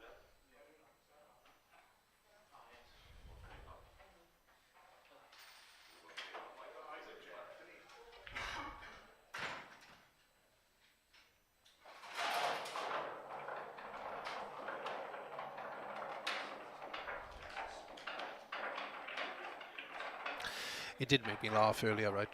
So there's been a few comments about table number 4, about it being a bit slow. Now the cushions are very responsive, but they're saying that the base itself is a bit slow and it's putting players off. A couple of people have made comments, and Steve came up to me as I called him to play against Chris, who's off stream. He actually said to me, well, what if I refuse to play on that table? And I went, that is your right. Well, I refuse then, no problem. You're conceding. What? I went, if you refuse to play, you're conceding. Makes no issue to me whatsoever. So play on the table provided or concede. That's your choices. Oh, okay. And now he's 2-0 up against a good player. I think you lost to Chris, didn't you? Yeah, you lost that player. You know, Chris is a good player. He was yeah, very solid player thing, and he's 2-0. He's 2-0 or 2-1 up on him. You know, he can go through to the semis, to which he would be playing Mikey Powell.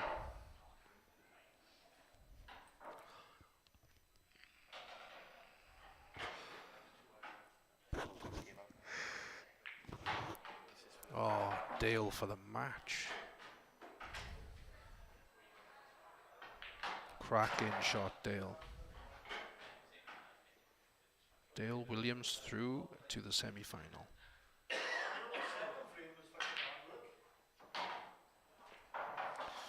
All right, we're just going to switch to table 1, which is Ian Evans. Let me just change this up a bit.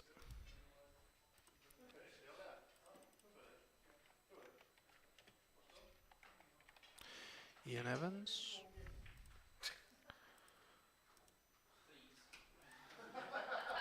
And Dan Burnett, which I don't have to change. That's cool. Ian Evans and Dan Burnett currently playing on table 2.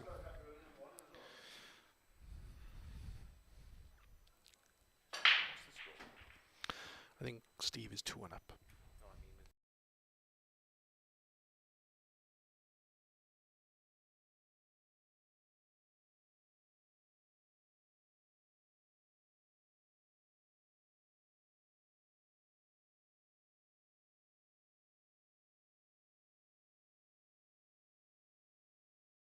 Could have hoped for a better connection there. He might have to play up. If he doesn't just play a container shot now, I think he might. Dan's the type of guy who will play up and down with a trace of side. But yeah, he's just going to roll up to it. There we go. Oh, look out. Come round. All the viewers want to see you, Mike. You are. Do you want a chair? Do you want a chair? No? Come here. This is Mike Powell. Say hello to all the viewers at home. There's 13 on at the moment. All right. So Mikey Powell, if you didn't know, he's the former chairman of the Ponty League. A very, very long time ago. And I always remember the day where it was about 20 years ago. What's that pub in Kilvarnet where they held that big meeting? The commercial, yeah, right. So we were there in the commercial, and Mikey Powell's trying to explain the new rules the Black Ball had brought in, and my nickname is 9-Ball Paul. So he went, yeah. So 9-Ball knows about these rules because he plays 9-Ball. 9-Ball, explain the cushion rule to everyone in front of everyone. I was about 20 years old. Explain the cushion rule to everyone, and I was like, oh yes, thanks, Mike. So what can I do you for on this fine evening? Yeah. You probably did a lot more, but we were probably too. I did. Yeah. Marshall in real. Can you imagine it? I'm 20 years old and I'm fucking. Yes. Right. What can I do you for, sir?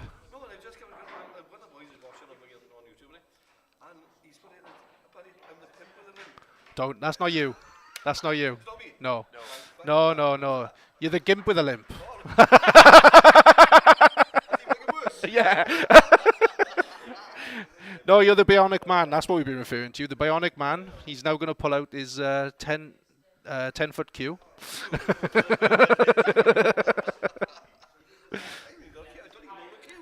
Oh. Congratulations anyway. Yeah. Yeah, oi, that's a good scalp view out in the bar, off stream.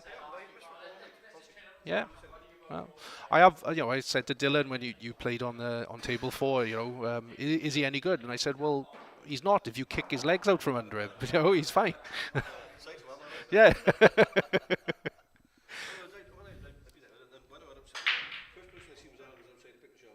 Yeah.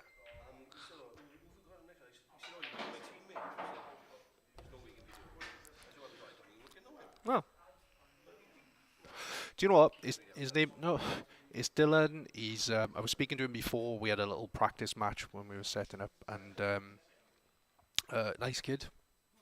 In the uni, he's joined Elvis's team in the pick and shovel. It's great because we get another team in. We get some new blood, get him in here because that's what it's all about. That's what we're trying. And I'm hoping something like this now will bring it along.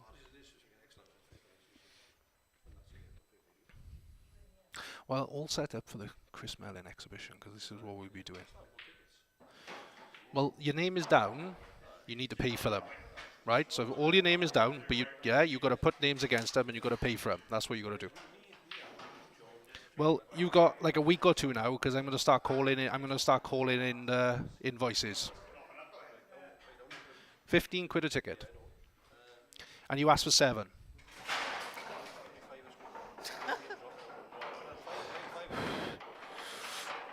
All right. Well, I need to know. You do it. You could pay on card. No, you can pay on card. I'm not paying you. You pay on card at the bar. So, all right. I can come out and help you sort that out. I think it's 2-2. Yeah. So it's been a good old game. And then then will be the semi-finals. We get them on these, and then we'll get the final on that middle table over there. Oh, look out! There's another fucking chairman coming our way. These two.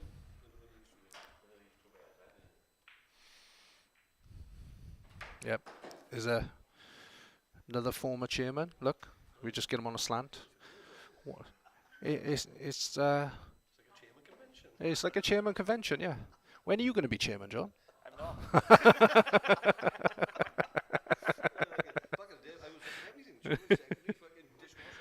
Yeah. What's the score? 1-1, is it? No, I think it's 200 Dan. Yeah. So yeah. Yeah. He was. Yeah. Yeah. There we are. So just for the non-techno, Gary just said my mate was watching it on Wednesday night live, even though we played on Tuesday. Well, I don't know how many views. We currently got 11 people watching, which is always good. On YouTube, last week we hit 320 views in total. Yeah. So that's one. Your mate was one of them. But one of the things now, like I said, for me, yes, it's nice. We can watch it back as a league, and there's been some good games tonight. It gets the exposure out there for the league. That's why I'm doing it. And we got the Chris Mellon exhibition now, the end of this month, and that's what I'll be doing. We'll be setting up this camera. We'll have camera that's currently on Ian and Dan's game, straight at him and the crowd and stuff. So it'll be good. It'll be a good night. Have you paid for your ticket? Oh, he's not come in. He's got darts. You do realise I'm gonna, that night now I'm gonna phone in a bomb scare into the venue that you're playing darts in, so you have to come here.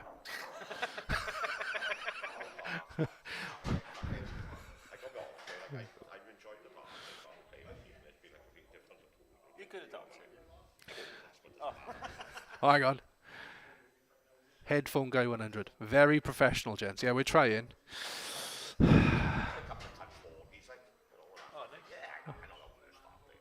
Ah. Oh. Oof. Yeah. Yeah, no, that honestly, the darts, yeah. Yeah, not like pool. Not like pool. No, I know. Because I'd fist bump you in the chest if you beat me. I would want people shaking my hand in the middle of a game. The Yeah. opposition, if anything a bit weird.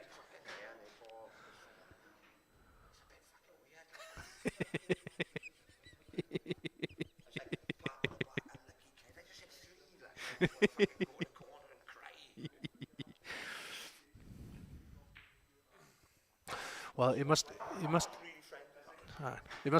have changed since my day. Because when I played darts, and it was Cowbridge League, yeah, 20 years ago. Yeah, they throw the darts to you if you're to 180.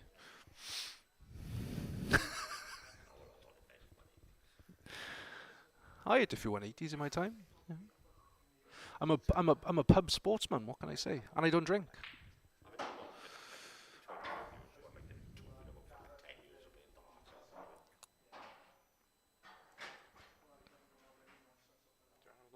Oh, go on then. John wants to have another go.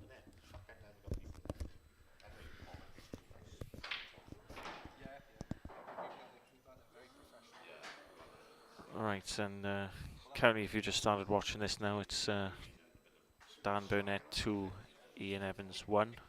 Obviously, the race to 3.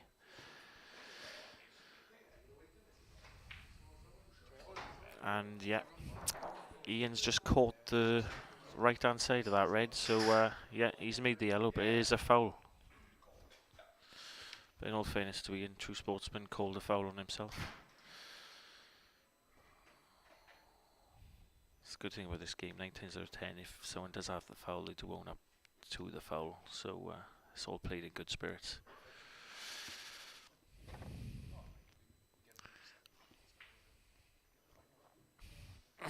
That's a great opportunity now. Obviously, he's got the black out in the open. Great opportunity now for 3-1.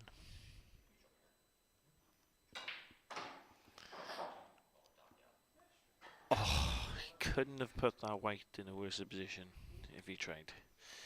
He'd be bitterly disappointed with that. There's a large margin error there. He'd be kicking himself.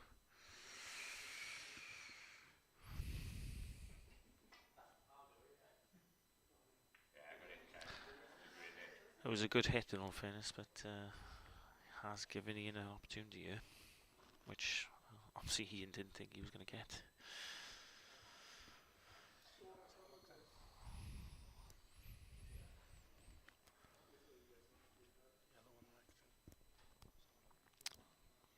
Yeah, for me it'd be yellow on the right. Just have to cue through it rather than do too much with the white. So. Oh, he seemed to bring his shoulder into that. Bit of tension in that shot. Seemed to throw his shoulder into that.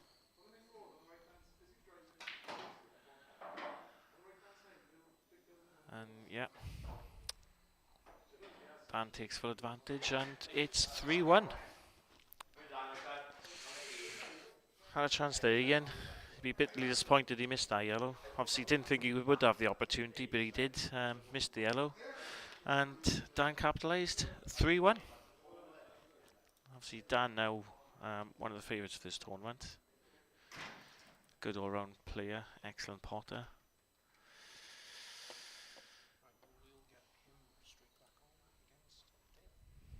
Be a good game next. Dan Burnett versus Dale. Obviously Dan Burnett plays for the Ferndale, and Dale Williams plays for the Station. Again, both knows each other's games inside out. Should be a cracker. If the game opens up, I do favour Dan really with his pot in, but if it does go technical, I would give Dale the edge on that. So yeah, an intriguing matchup.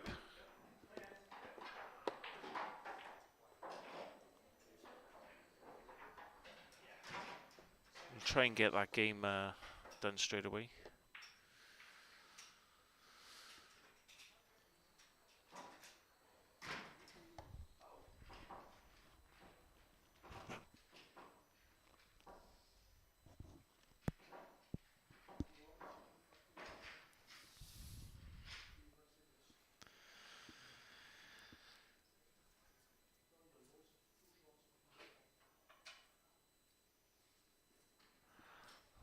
So obviously we got Dan Burnett and Dale Williams here into the semi-finals. On the other table, which isn't streamed,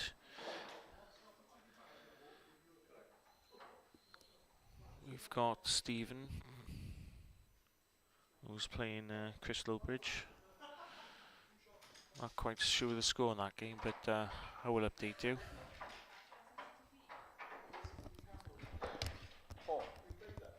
What's the score?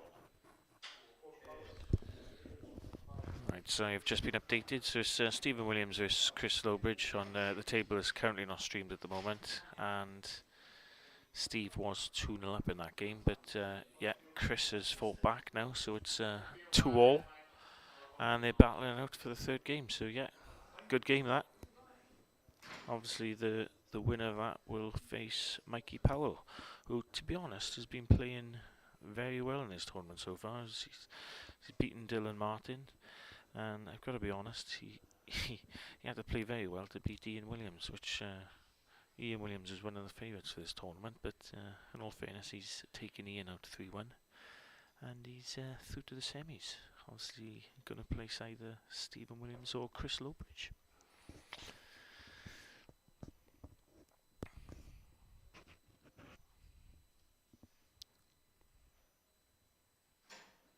So obviously I've spoke with Mike Powell. I've shook his hand, congratulated him on beating Ian 3-1, and he has said that he's not missing much so far this tournament, so he is in good form.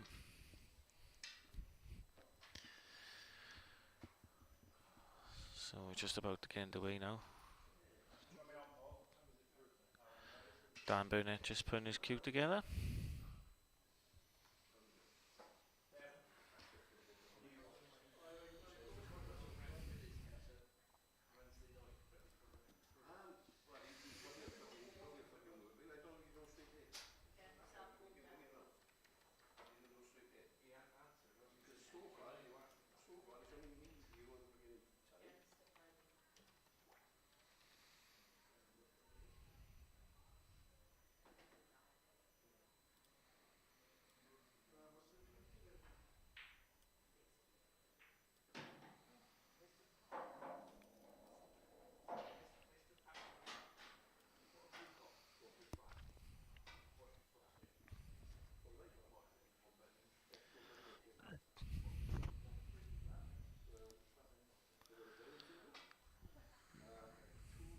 And Dan Burnett's just waiting for Dale here. See Dale in the distance, just getting his cue out of his case. So yeah, the match will be started shortly.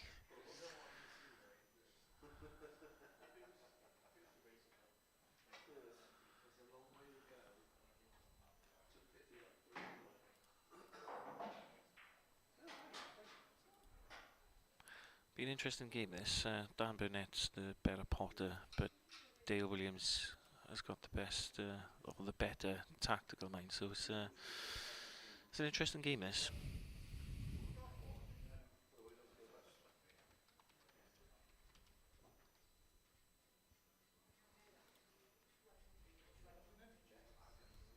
Obviously this is best of 5.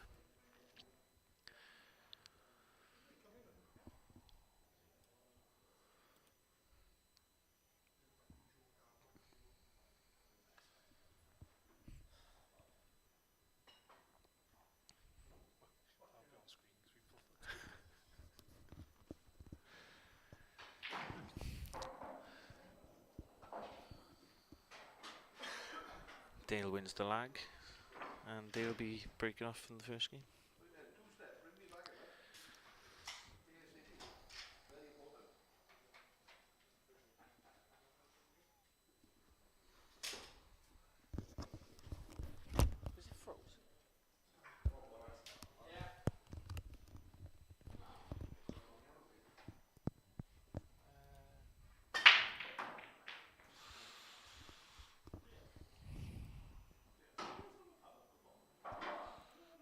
Dale's really given that a good whack, but unfortunately for Dale, the white's gone off the table here, so it's first opportunity here for Dan Burnett.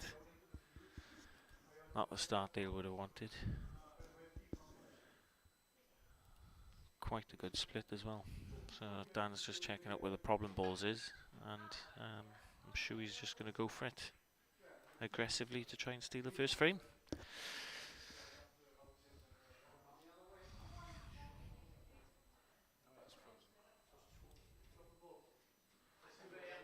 I think he's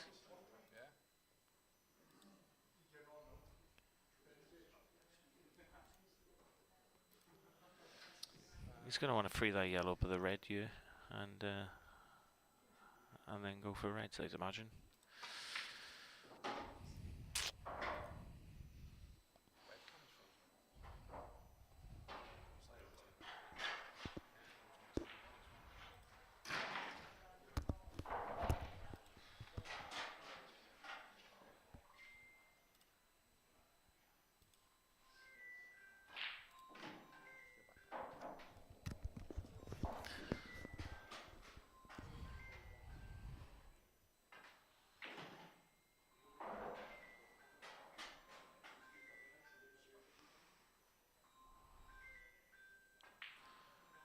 Obviously Damon's part of the yellow first, but it's still open table because he had 2 shots.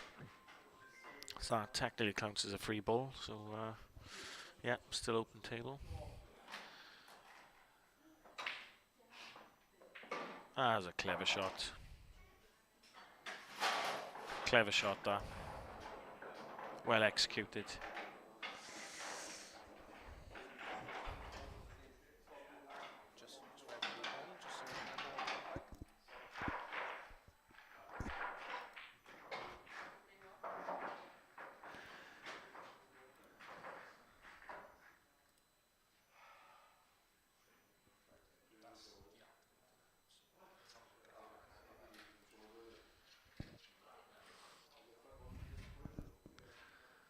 A bit of technical difficulties here, so we will be back with you.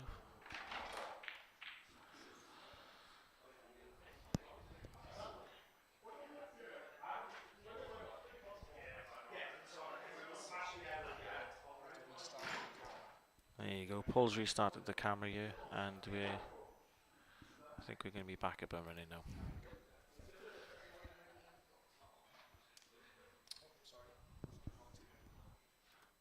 There you go, back on the right table.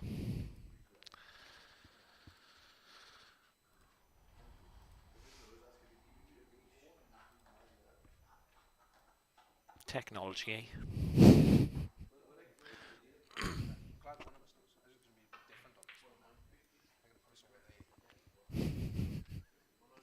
So just to confuse you guys more, we're now on the right hand side of your screen.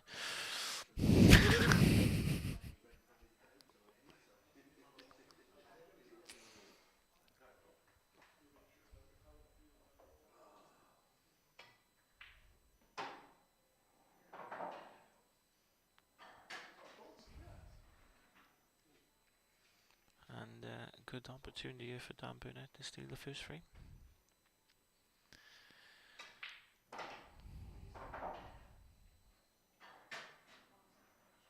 He would have liked that a few inches further down, to be honest, but he should be okay.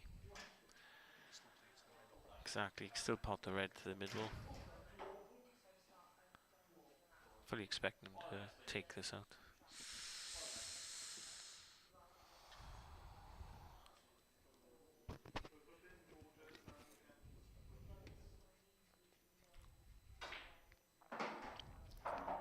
Lovely shot there by Dan, and he's given himself a slight angle to position himself for the bottom red. So yeah, this looks like it's 1-0.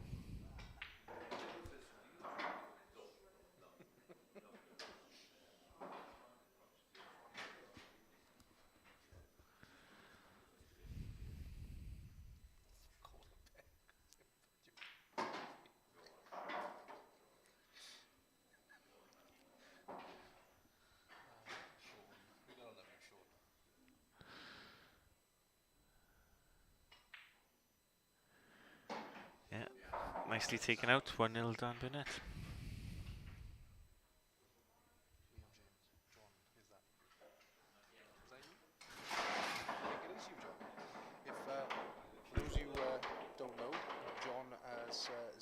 first time John has been live. For those of you who saw the Trago Mills adverts, he's the guy with the kettles. Yeah, the difference is I haven't got kettles in my hand this time, Well, but it can be arranged. I was steaming at the time. Pardon the joke. To be fair, mate, to be in a Trago Mills advert, you need to be fucking steaming. It's a good company, saving money. There's so much choice, you know. Right, we haven't got an advert for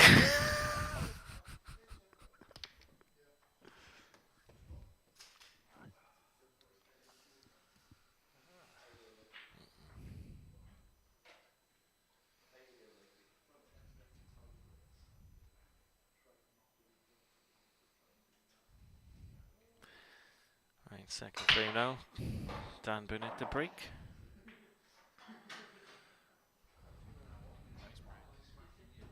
Red down, nice split.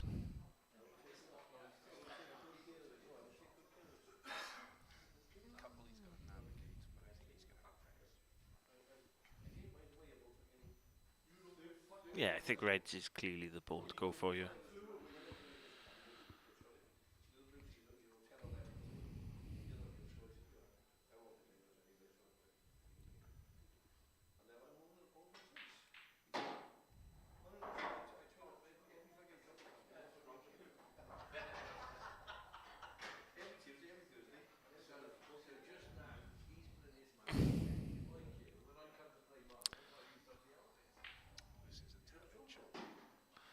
This is a telling shot.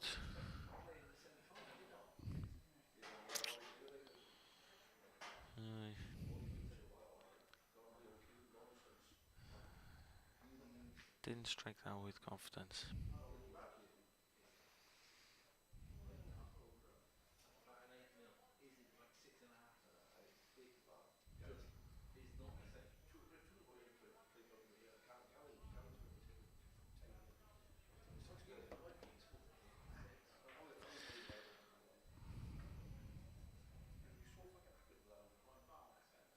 And now I'm going to cock the stream up completely.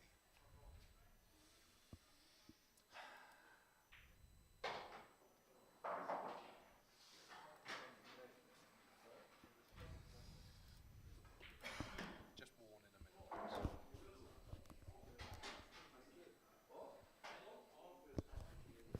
What are you doing? I'm about to cock this up. Why? The thing has disappeared. Ah, Watch this one. Make the necessary adjustments.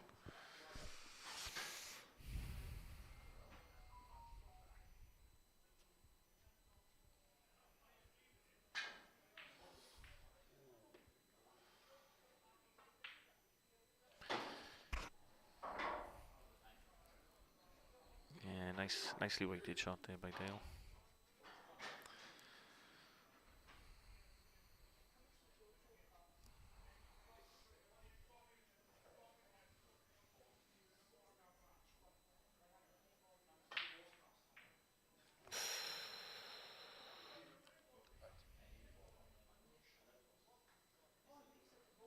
Let me just add this in quickly.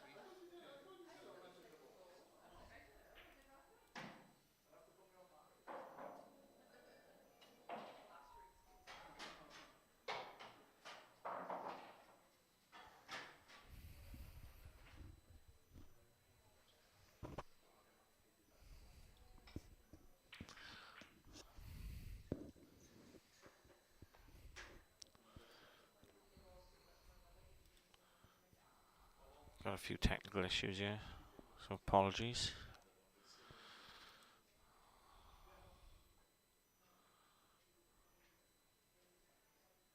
That's what happens when Paul goes directly to pawn.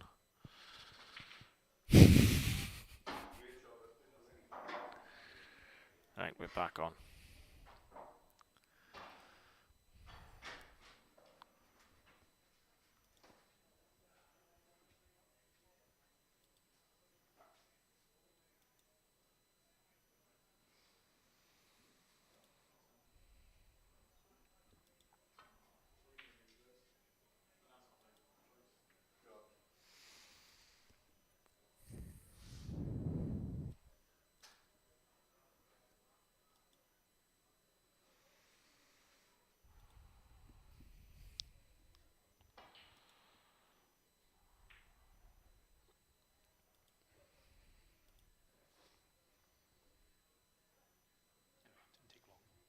Oh, well done.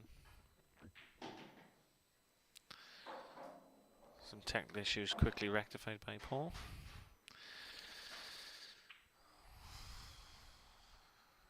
Okay, this turned slightly scrappy, which suits Dale.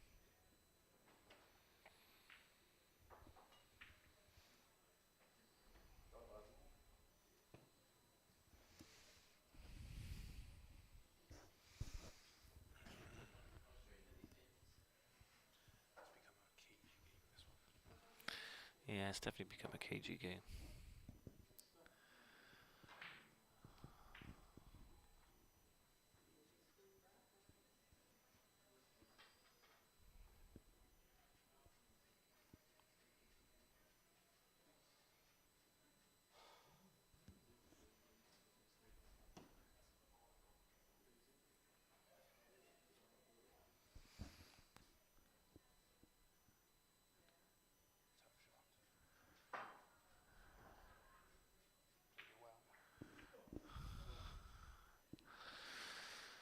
Now that was unlucky, and it's left a bit of an opportunity for Dan, so pretty sure he's going to try and pot this in the centre pocket, or he could actually run it down for a plant. Plant's a big pocket, isn't it? Yeah, I think he'd be running this down for the plant, and if he gets this, he's in a good position for 2-0.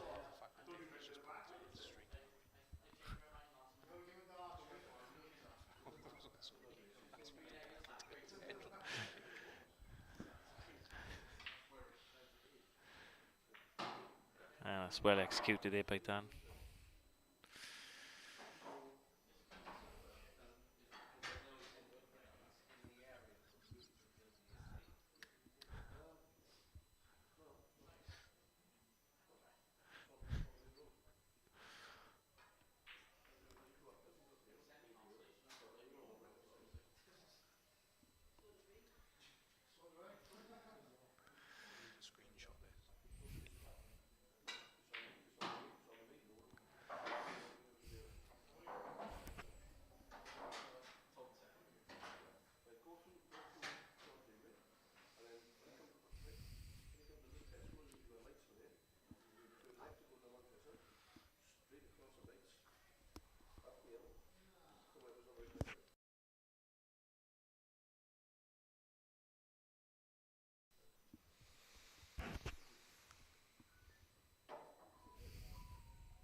What's that?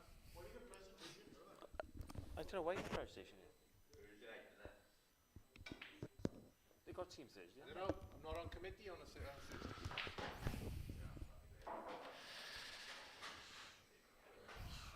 Right.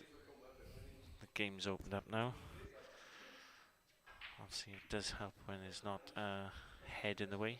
So apologies for that. Obviously it can't be helped.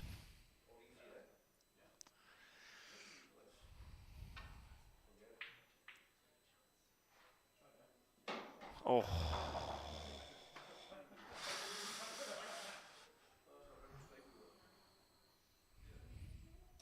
Now that was a bit of luck.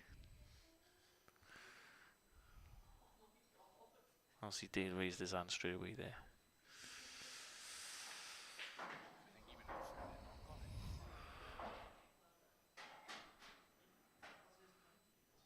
Don't know if he can get behind that yellow, there'll be a thin snip. I think that's the shot that he's going to go for. Obviously if he makes that, it'll put Dan Burnett in all sorts of trouble. It's quite delicate this, not as easy as it looks. Very thin. Yep, not as easy as it looked.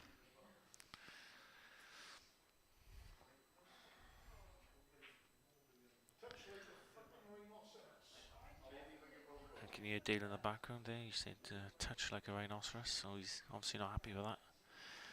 Dan Burnett's got half a chance here.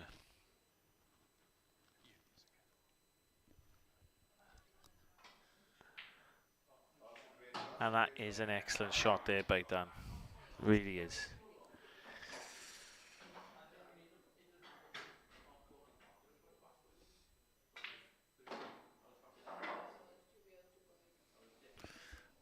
For those who can't see, Dan's flush on the black here.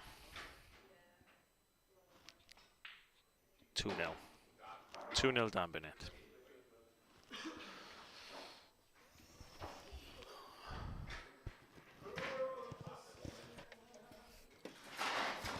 I'm just glad they never decided to put spotlights.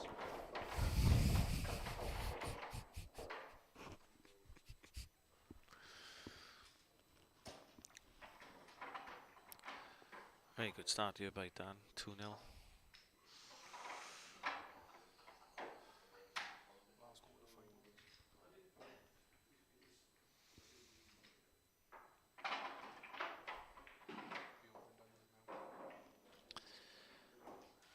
For those who's watching, there's some messages going through. Can it be a bit more exciting? There's a reason for that. Is we're literally 10 foot away from the table, so I can't really get excited about the situation because we really don't want to put people off, to be honest with you. So we have had comments, yeah. But people need to realise the situation I'm in here. I'm literally 10 foot away from the table. His chaperone, Jamie, very good commentary, boys. Good to watch. Liam James, I can't stop laughing.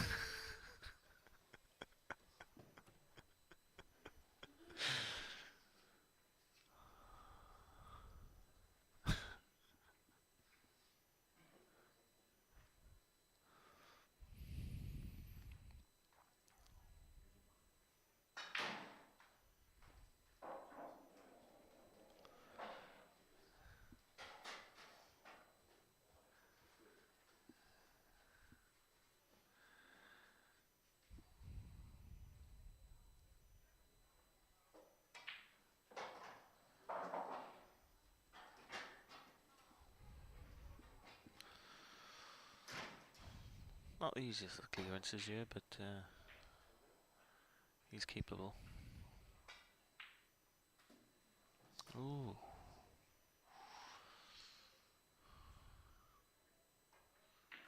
Surprising miss there by Dan.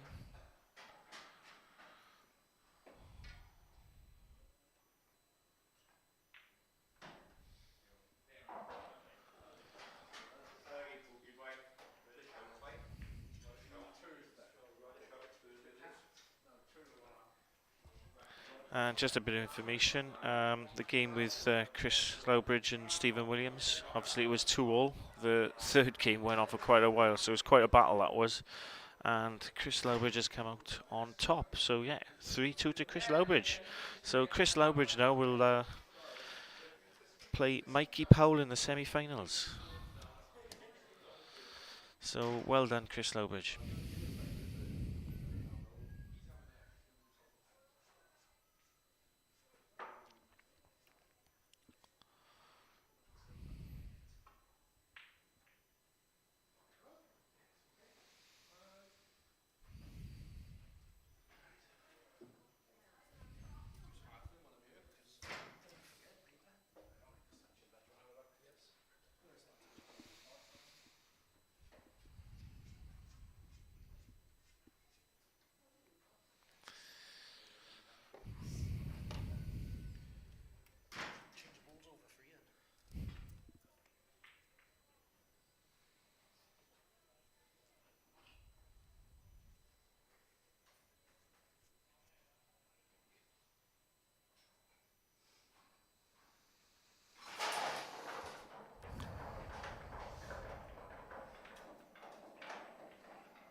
we've got a message here from Orion.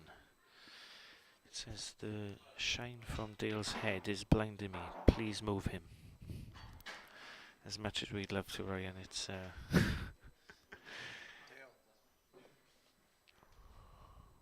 That's all we can see. Yeah. You shouldn't disturb the players. I'm not trying to. Come on. All we can see is the top of your head. Literally.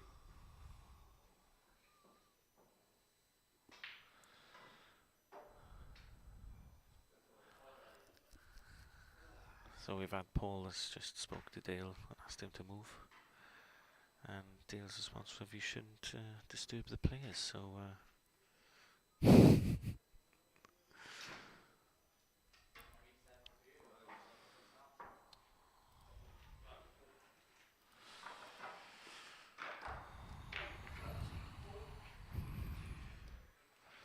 Alright, we've got Mikey Powell now and Chris Lowridge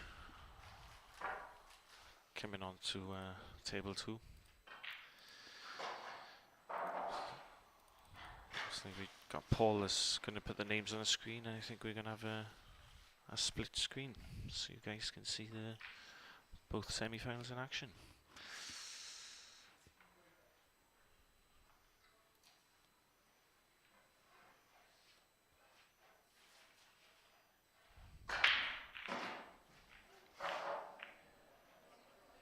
Mikey Powell breaking off first. There's a solid break there by Mike. Obviously I've had a conversation with him before, like I said previously, and he said he's not missing much, but yeah, he's now on stream, so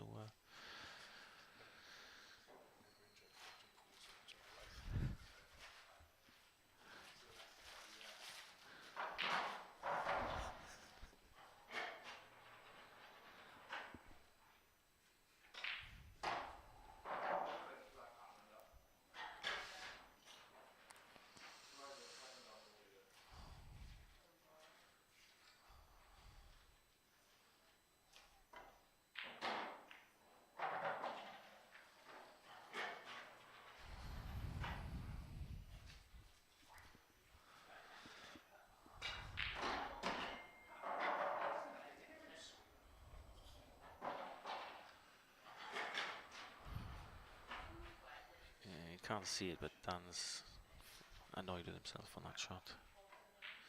He wanted a better reaction there with the white. Obviously he's 2-0 up, so he can see the winning line.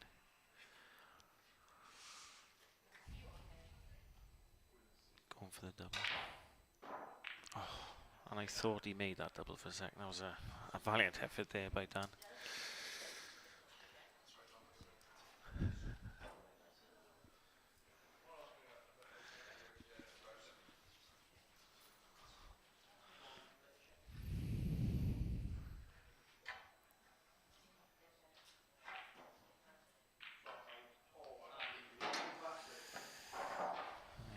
Dale's just gone for the plant, but he has tied those 2 balls up, so he'll be a bit disappointed with that.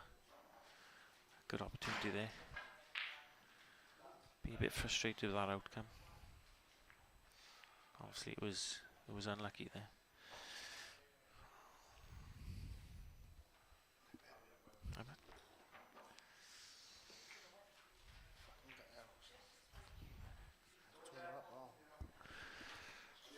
So obviously you can't see him on screen here, guys, but I'm with Stephen Williams. Obviously he's just played Chris Lowbridge. It was a hard-fought match. Obviously he was 2-0 up and ended up losing 3-2.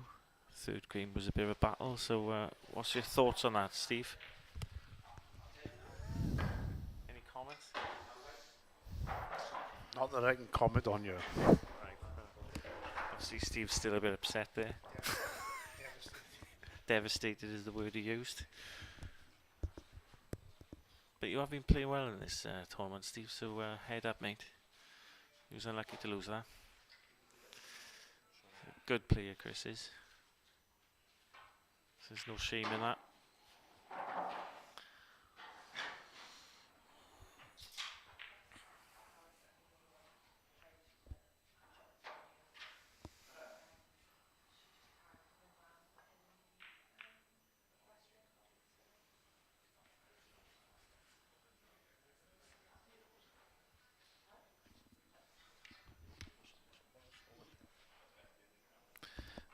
Dale's currently 2-0 behind.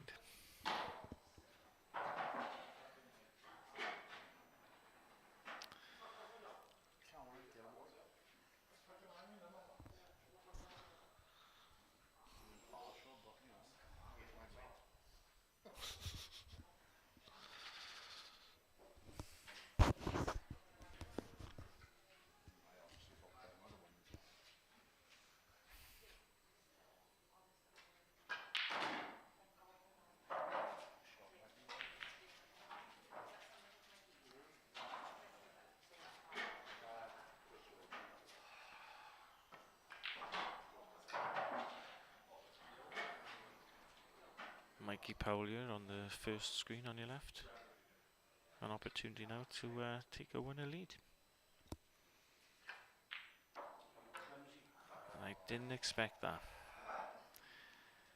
Didn't really address that cue ball, he just went down and more or less hit it, so he'd be bitterly disappointed with that. Clear opportunity there for a 1-0 lead. He's playing well before that moment, he was.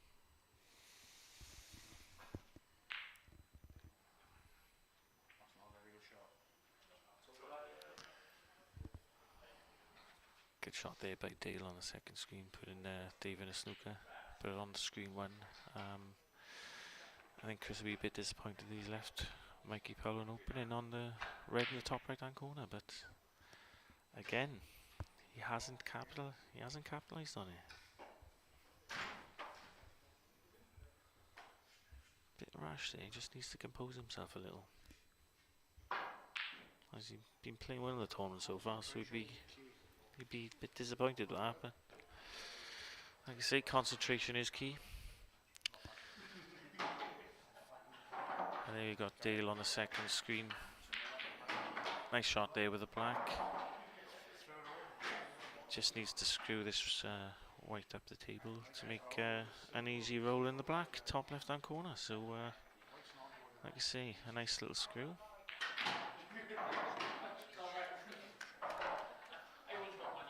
Oh. I think he can. Yep, snooker.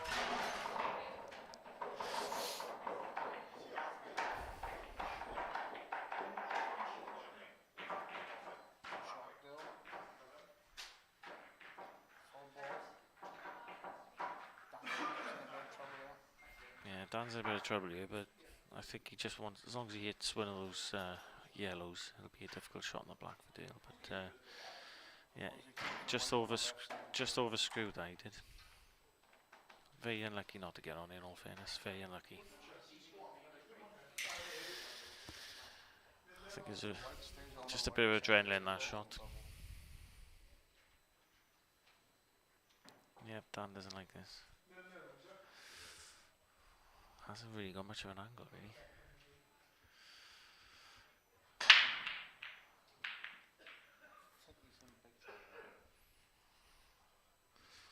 As long as the white stays on the right side of the table, Dale wins.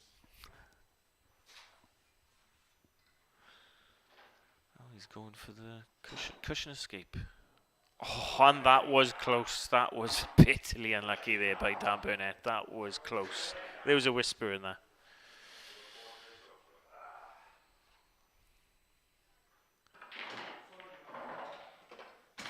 Probably about 3-0 difference in winning or losing that game there. So bitterly unlucky there. So we've got issues with the ball coming out of the table. So yeah, I think I've heard the sound of the ball. Yeah, the ball's out now, and simple rolling for Dale, and 2-1.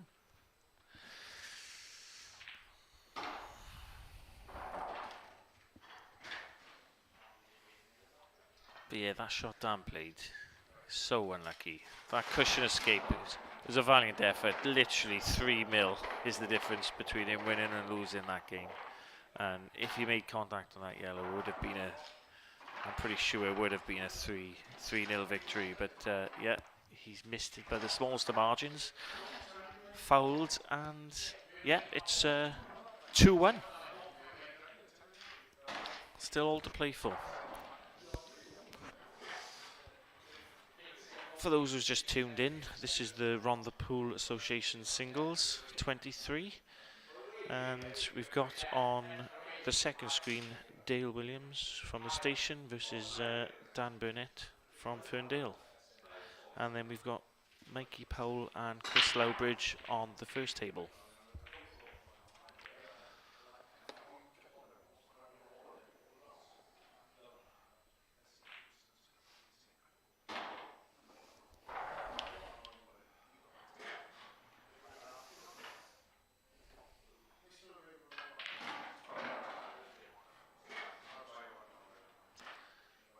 So you got Chris on table 1 year now. Got an opportunity to clear these out. All fairness to him, he played me in round 1 and I didn't do much wrong and cleaned up twice, to be honest with you, so he's well capable of clearing this. Just needs to hold himself together. The balls are there.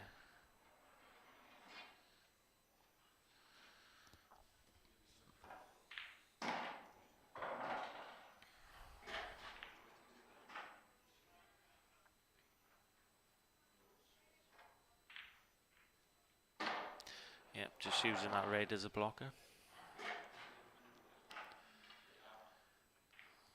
He would have liked slightly better position in this actually, but he's still okay.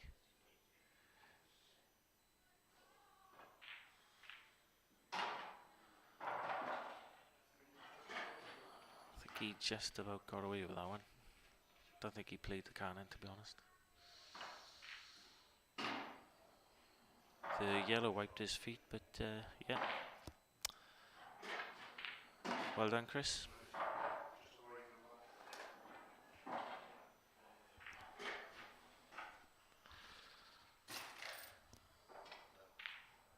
I think it's 1-1 in that game in table 1. Obviously, table 2 is Dan Burnett 2, Dale Williams 1.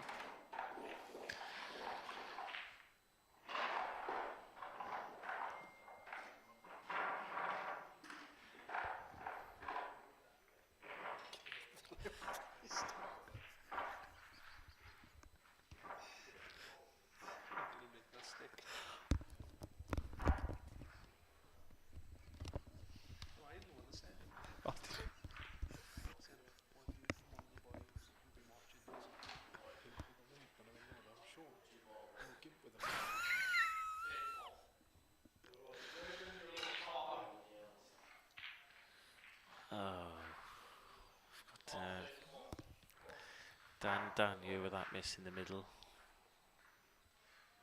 Brother's been swearing on the chat again. Word to him as older brother to little brother. Keep it clean.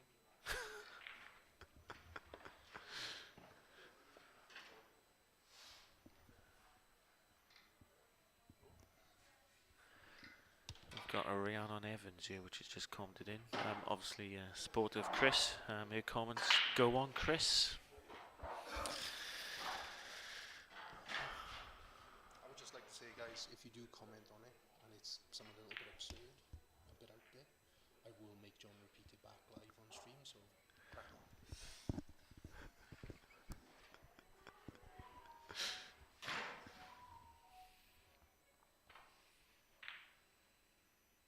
That was a fantastic shot there by Dale. Really was a good shot. I noticed he kept perfectly still on that shot and in all fairness, cued it lovely.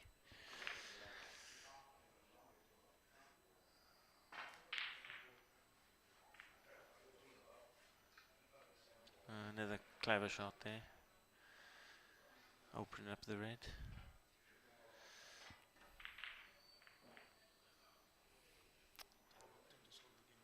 Yeah, Dan obviously opted to slow the game down there. Which, if it does go tactical, I do slightly favour Dale.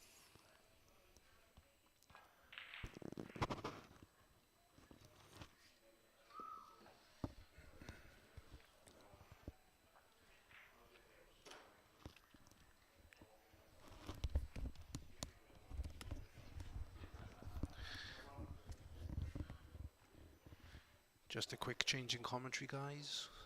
Games are looking a little bit tactical at the moment, so we're going to cut you off to a short interval. Just like to let you know this is coming to you live from Hopkinstown Cricket Club.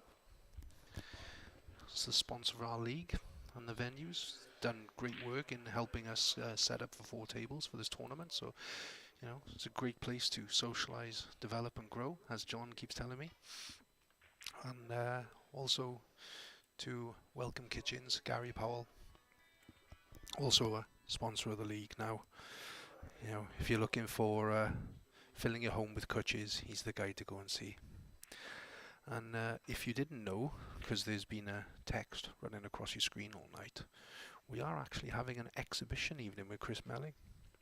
Yep, he will be here on the 28th of April. Tickets are available, £15 each. You can purchase them from behind the bar in the cricket club, cash or card. You have your chance for some great raffle prizes on the evening and a chance to play Chris Melling, one of the top pool players in the world. So feel free to come on down, pick up a ticket, and we'll have a cracking night. So let's get you back to the stream, and I'll hand you back to John. Yeah, thank you very much, Paul.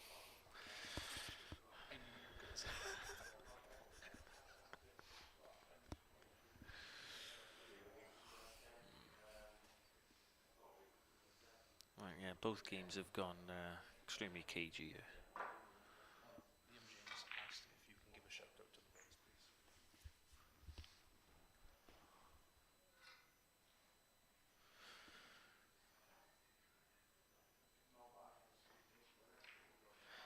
So we've got a Liam James here. He said, I like how I can hear you laughing at my comments but completely ignoring them.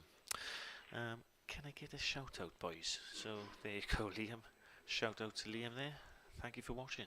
And the boys. And the boys, of course. Sorry, missed that one out then. And the boys.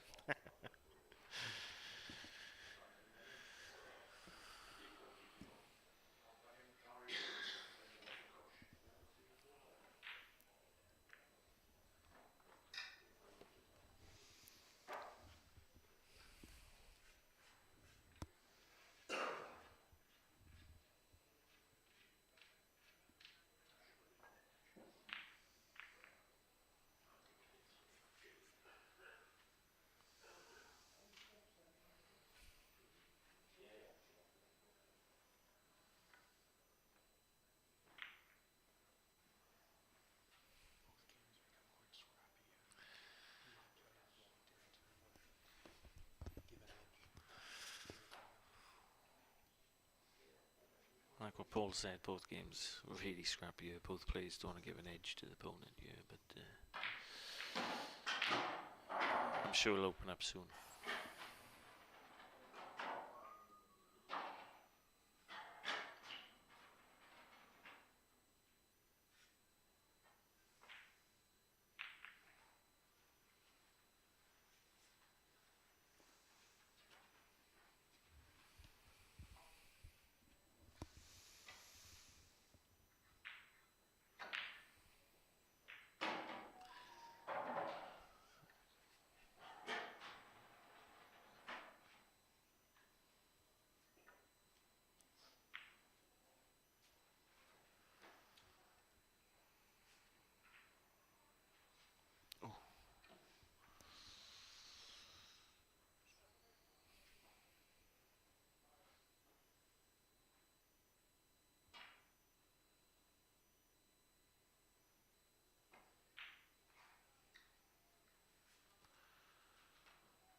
Table 2 there, it's a cracking shot there by Dale.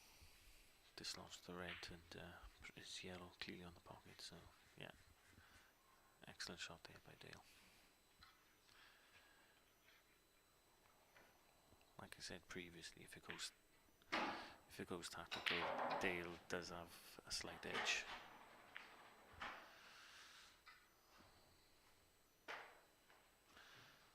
We've got a comment by Liam James again, yeah? Yes, thank you, boys. I'll behave now.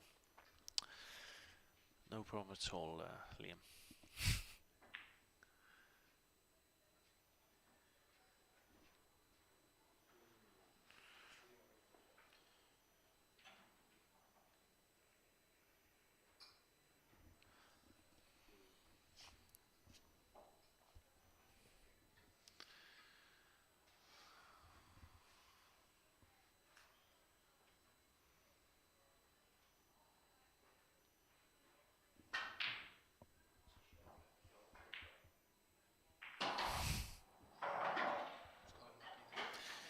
There's a good effort there by Dale on table 2 there, but very unlucky there with the outcome.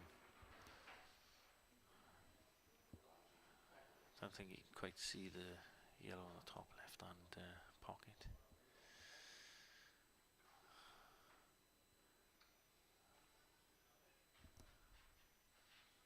I think he might be aggressive here. I think he's going to play the bottom yellow and try and disturb our cluster. So I don't want to speak too loud because, like I said, they're like 10 feet away.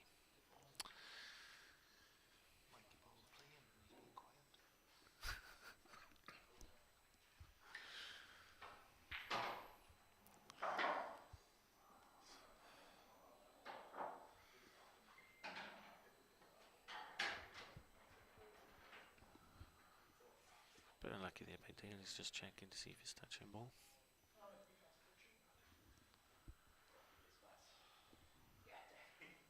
Yep, touching ball has just been confirmed.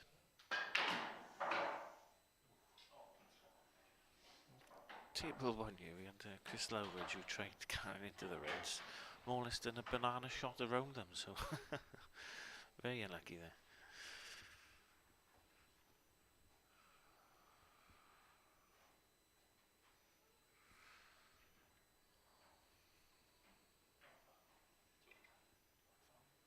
Oh.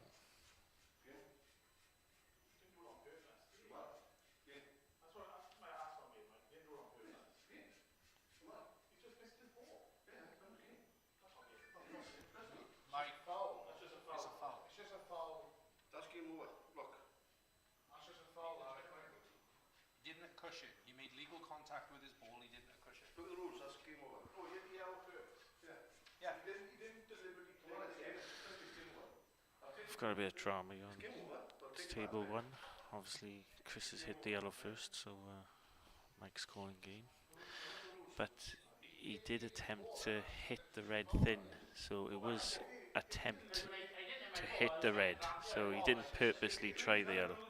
That's game over. That's not game over. If you deliberately play the yellow, trust me, then it's lost. If you want to claim the game, take the fair. Just do it right now. But it's just saying that's game over, right?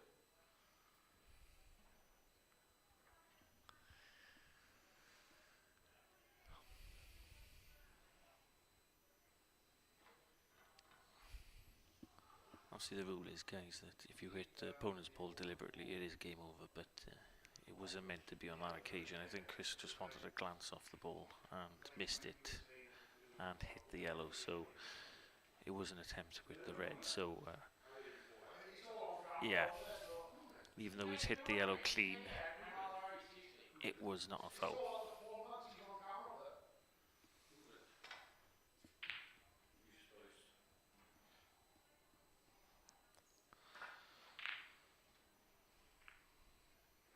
See a bit of controversy there, so hopefully it'll settle down.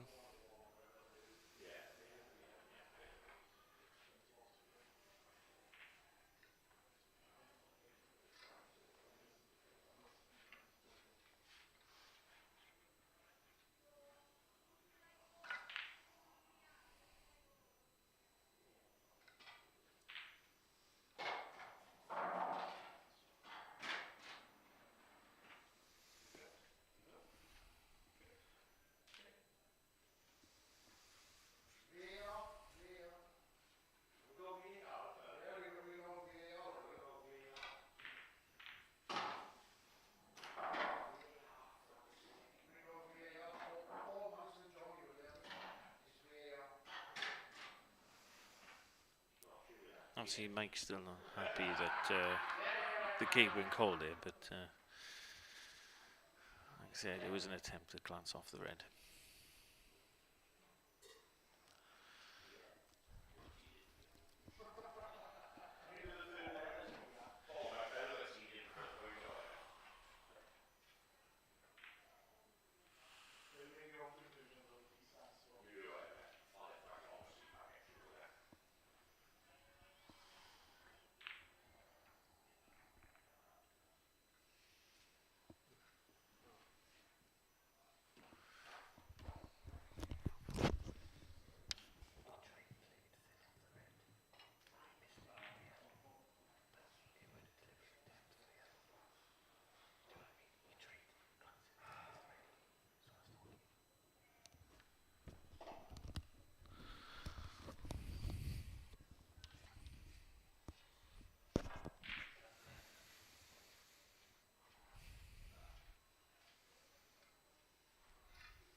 I think after that incident on table 1, it seemed to have settled down now.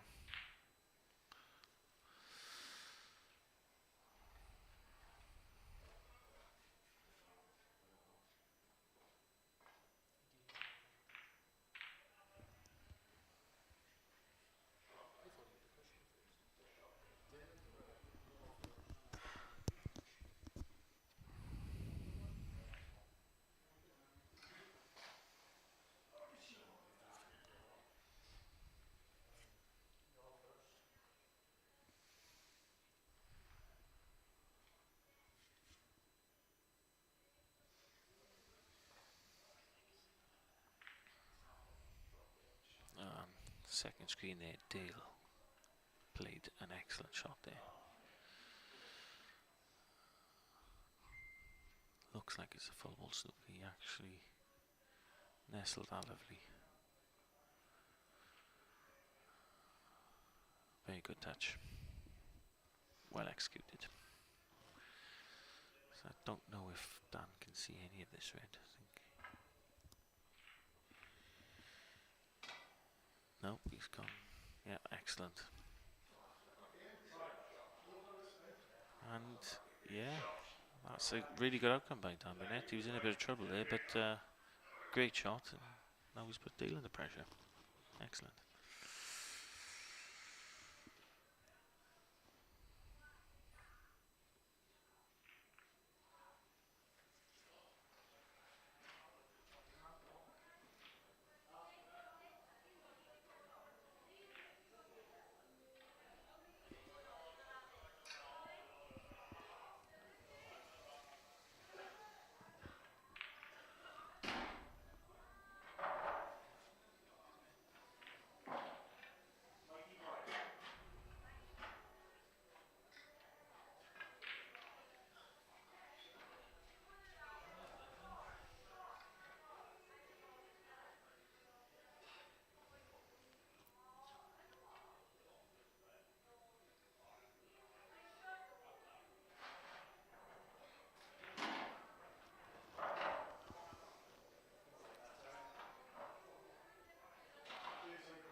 Table 1 now, Mikey Pole's got an opportunity here.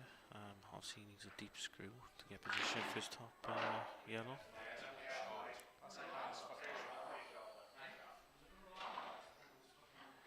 And yeah, he's played that well, he's given himself half a chance with this. Oh, and that was unlucky. I think Chris now will try and snooker him on this occasion. Yeah, lovely shot. Total.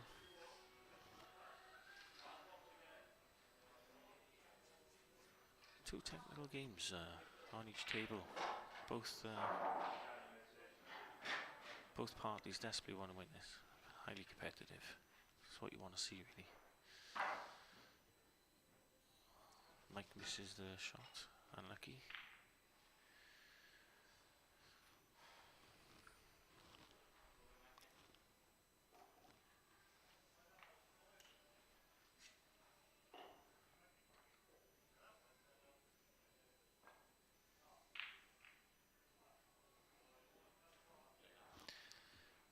Chris just setting himself up here.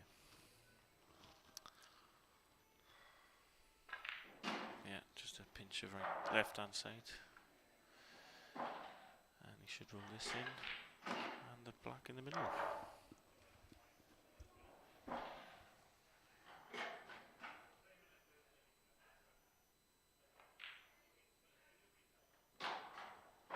Yep, well done, Chris.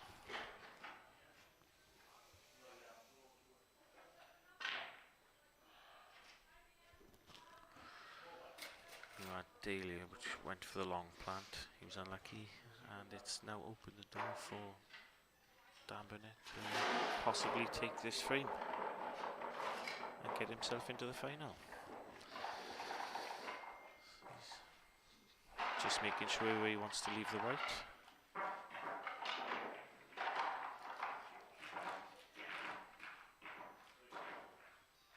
Just needs a bit of composure, and yeah, he should make this clearance.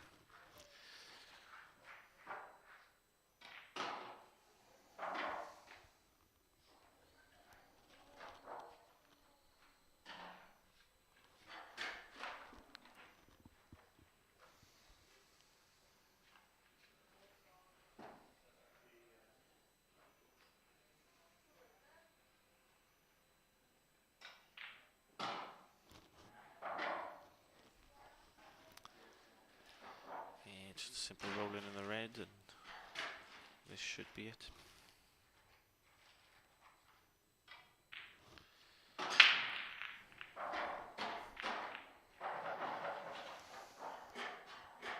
he's played well in this game, Dan. Also, he's up against a fierce competitor in Dale, and well played to him.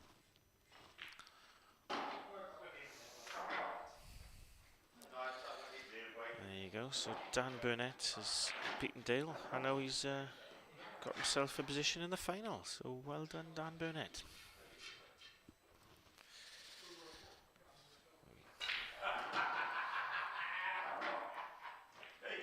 So we'll go on the one screen now because there's one game left. Obviously, Mikey Powell and Chris Slowbridge.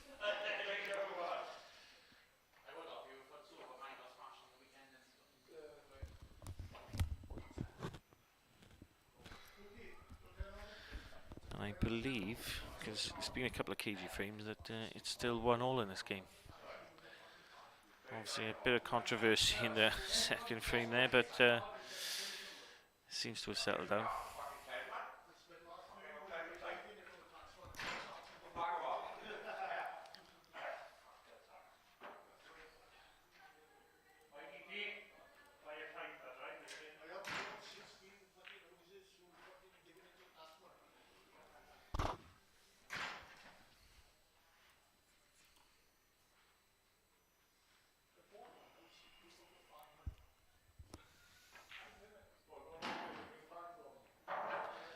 That was a lovely positional shot there by Chris.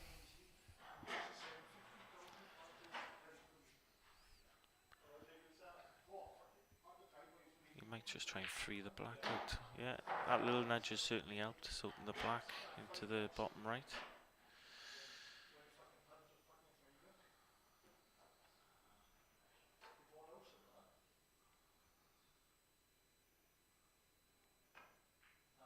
Oh, it's caught the yellow. I knew it was tight. To be honest, first glance, I didn't think he'd get through to that, but maybe he couldn't because he's glanced the yellow and given 2 shots to Mikey Powell. So, yeah, bit of an opportunity here for Mikey Powell. Obviously, getting very cagey, 1-1.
well, he'd be happy with that outcome.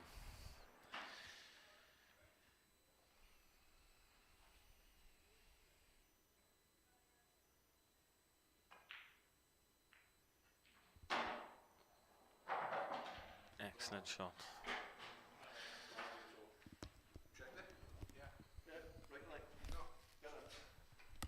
I've watched it like 5 times. You don't need to watch anything.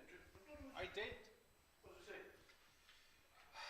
Playing your opponent's ball to gain a deliberate advantage. What advantage did he gain by putting your yellow in the pocket? Doesn't matter. Not matter what.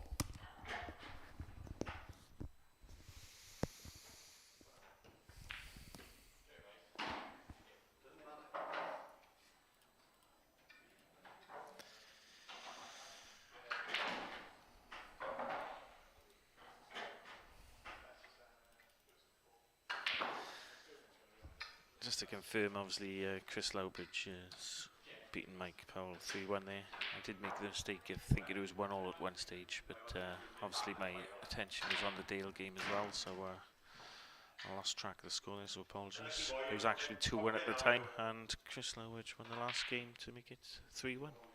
So the final is going to be Dan Burnett and Chris Lowbridge. Obviously, both attacking players. It should be a good final.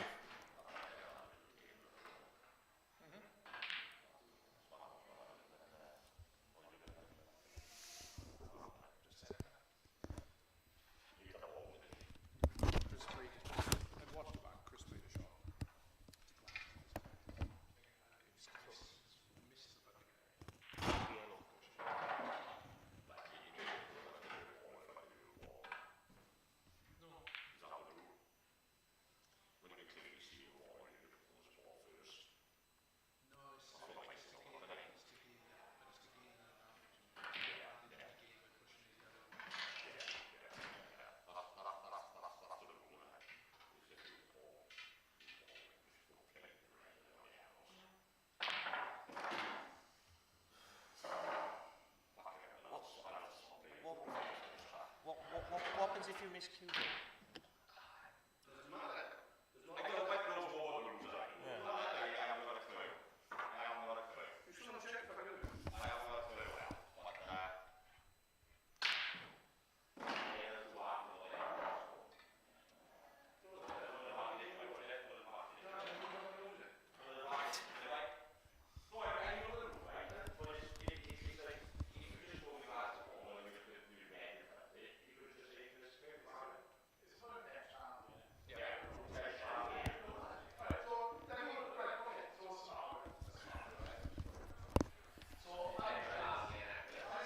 Just to let you guys know, there's still a bit of controversy after that match.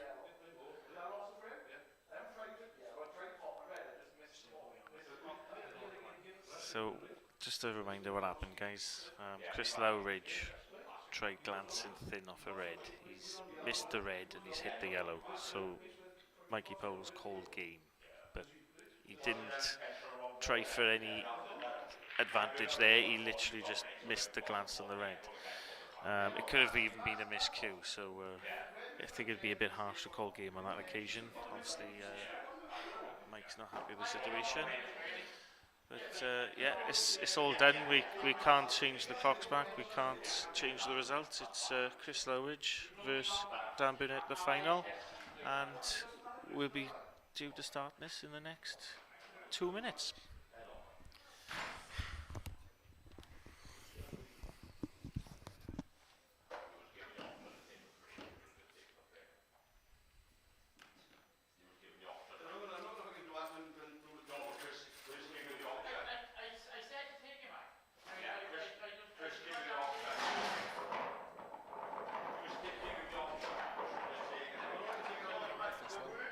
Yeah, you're going to ref it.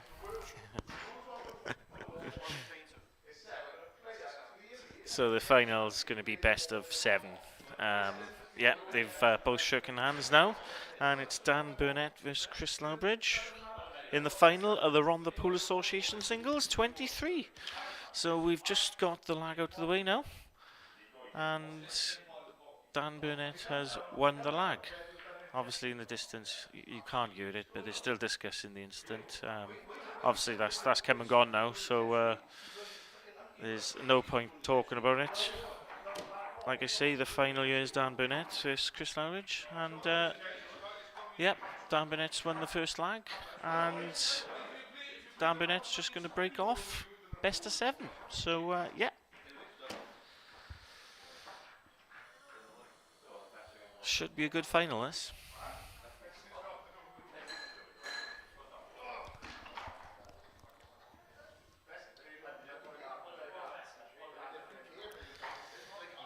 And we're just going on, see what the comments are here. Liam James again, we can hear it and we love it. So, no problem, Liam. I'm glad you're enjoying the entertainment there.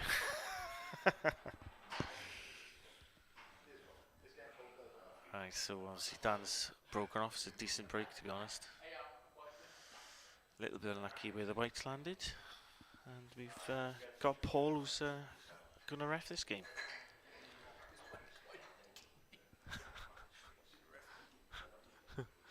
It's a good point, actually. Paul Sini Ben will ref this game.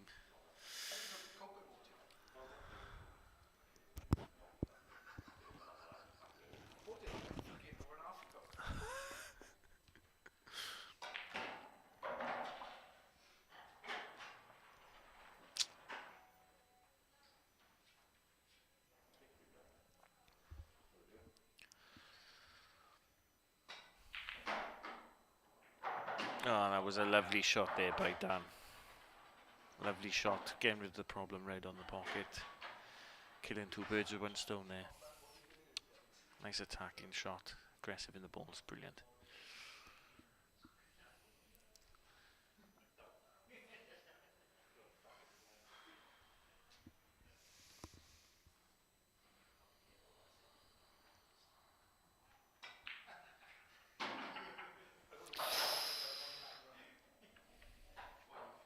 Slightly overrun that.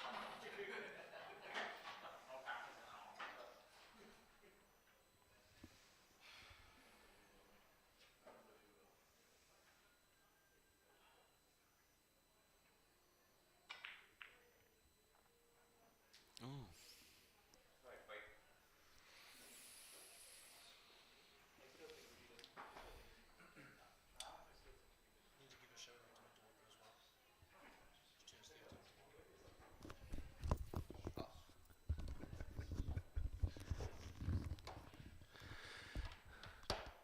Just a quick change of commentator here. So for all of you out there, my daughter's 13 tomorrow, Megan. She's loving her pool at the moment, so big happy birthday from Dad. And if you're still watching this, get to bed. You should be in fucking sleep by now.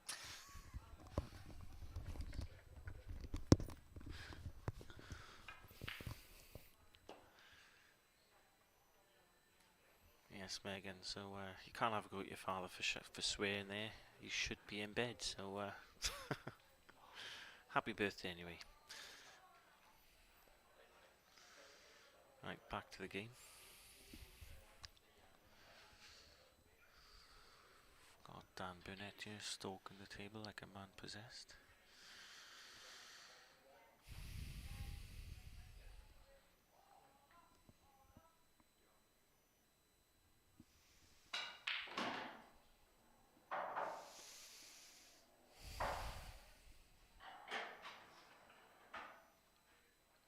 Be interesting what he does here, because that yellow doesn't go.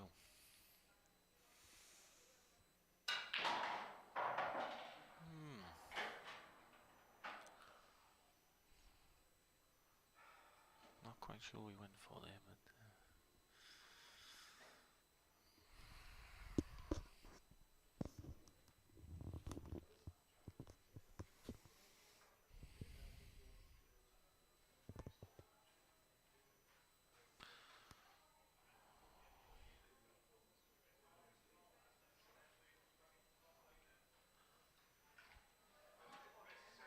bit disappointed we haven't had any streakers this evening, I've got to be honest though.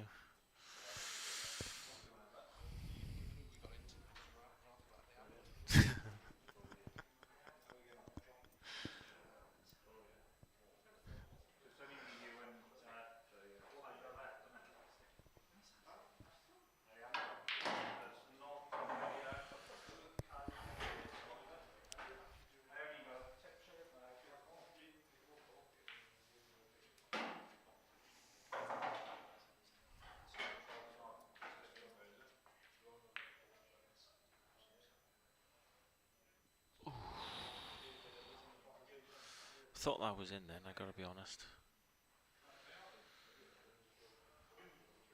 Obviously, if that dropped, you would have thought he would have won that frame. Obviously, the yellow doesn't pass, so pretty sure it doesn't pass anyway.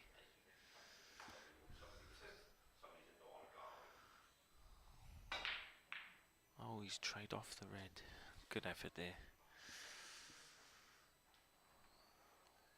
Wasn't a lot of options there really. But he's left Chris Lowbridge now with a great opportunity to be 1-0 ahead in this final.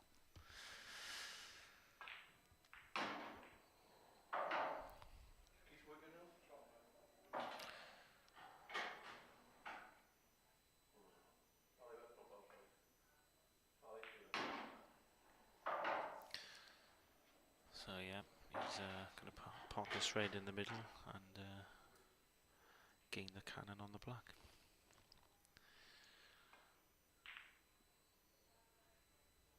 Excellently done as well.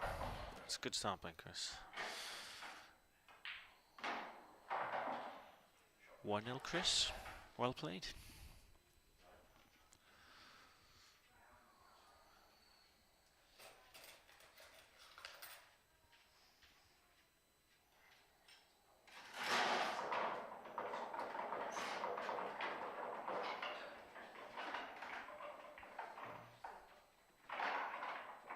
I'll see a good finalist. Damien, very good player, very good snooker player actually. Like I said, he's had over a century break in snooker. You can't do that and be rubbish at pool, so yeah, he's an excellent pool player. Chris Lowbridge, for those who don't know, he entered the singles tournament in Pontypridd on the Thursday League. It was Division 3, 4 and 5, and he came out as a winner in that tournament, so yeah. Both players are reasonably attacking, even though that first game was quite cagey. And yeah, good start by Chris. Obviously, best of 7. Now Chris breaking off in the second game. Oh, bit unlucky there to be in off. I've got to be honest with you. Good split as well. Obviously, the way these balls are split, this is a good opportunity for Dan. Just looking to disturb that red and yellow on the cush, and then he's got an opportunity to pretty much go for it. So yeah, be interesting what he does with this.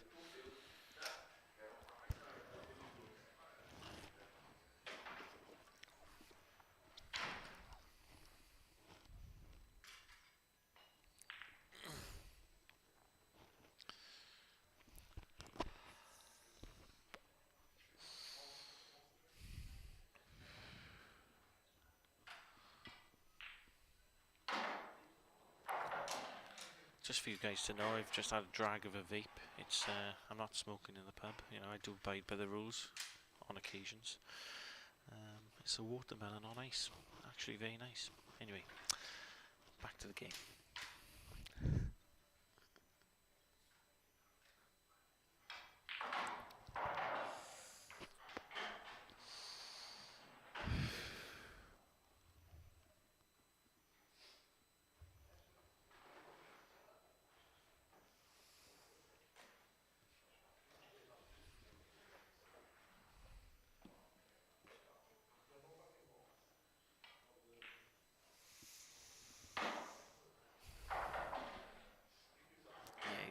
He's taken these nicely so far, Dan Burnett. Obviously, he's going to be very keen to level the score. Obviously, it's a race to 4, so you wouldn't want your opponent being 2-0 ahead. Knows the importance of this match. Quite rightly taking his time, trying to compose himself.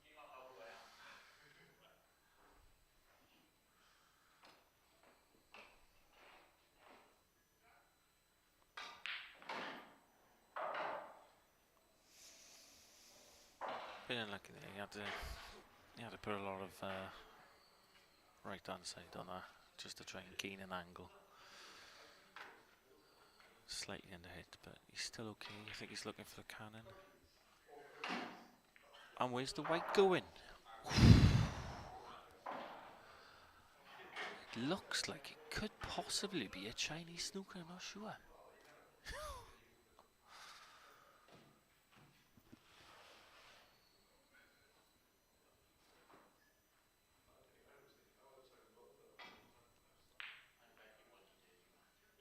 And that is what a recovery shot that was. That was Kieran at his best. That was absolutely fantastic.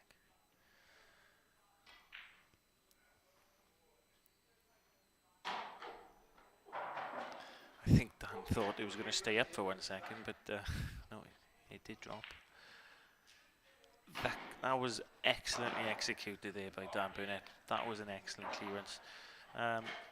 To be honest, I thought he Chinese snookered him in the top right-hand pocket, but yeah, you could obviously see the yellow, and what a shot that was. That was absolutely fantastic, I got to be honest with you. Should make the highlight reel, I should. I do like my pool, and I got to be honest, nearly had a bit of a semi with that shot. Absolutely fantastic.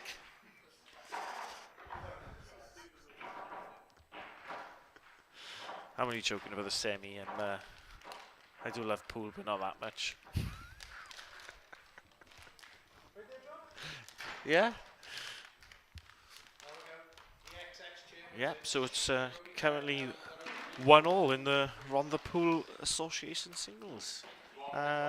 Good start by Chris Lowbridge, and Dan Burnett pulled off a fantastic clearance there to level the score at 1-1. And that shot there on the yellow was top draw, sublime, yes.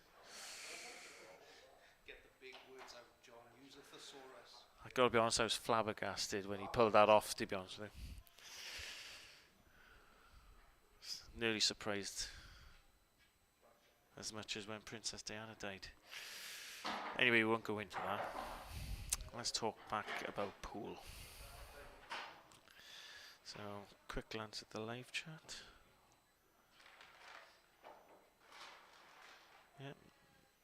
No further comments. Apart from Liam James asking if Rhiannon's single. So yeah, he's... Come on Liam, it's not Tinder, mate. Anyway, back to the game.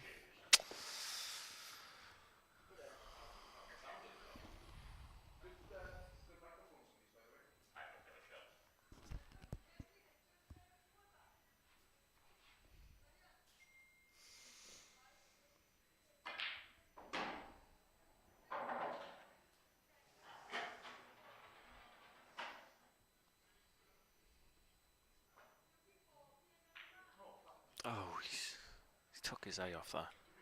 That's all he's done. He's taken his eye off it. I gotta be honest, when he played me, he didn't miss shots like that.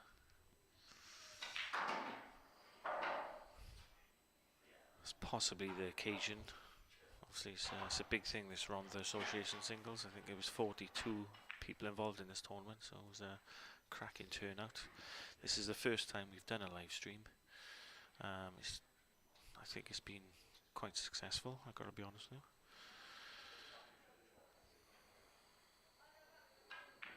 you. Oh, and that was unlucky. Tried to nudge the yellow into the pocket there. Missed it by millimetres, so unlucky. Very unlucky.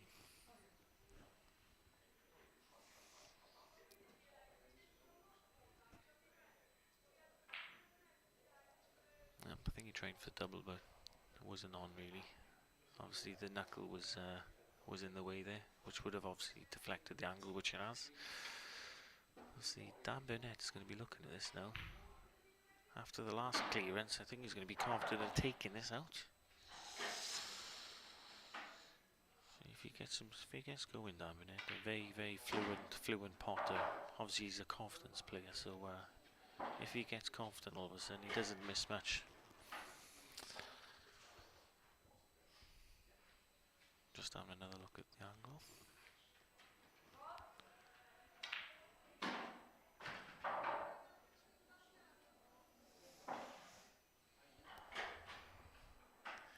Yeah, So yeah, he's in good position.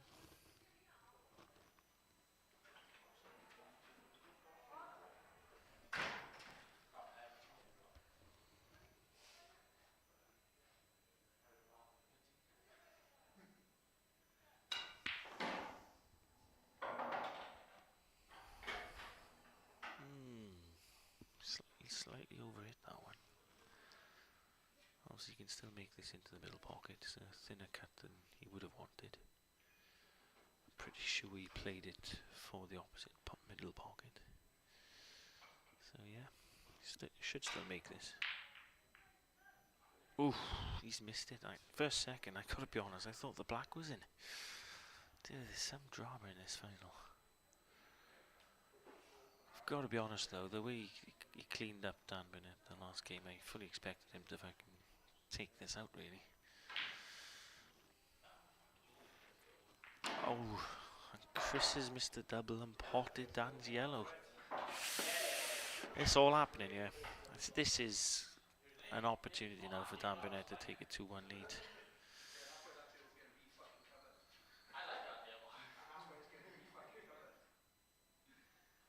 Looks like he's going to go for the plant.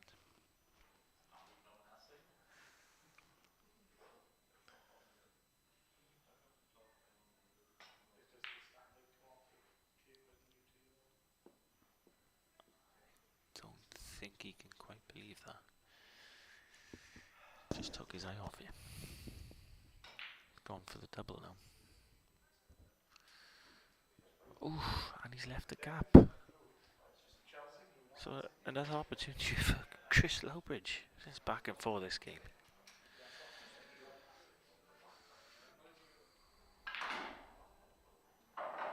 Again, Chris Lowbridge has underhit that screw back shot, so I think it's all final nerves, guys. He's left himself a difficult shot now in the red. With the way the yellow is, this shot could be shit or best, to be honest with you. Neither player is making easy work of this, apart from the clearance Damien made. It's, I think there's a bit of tension out there.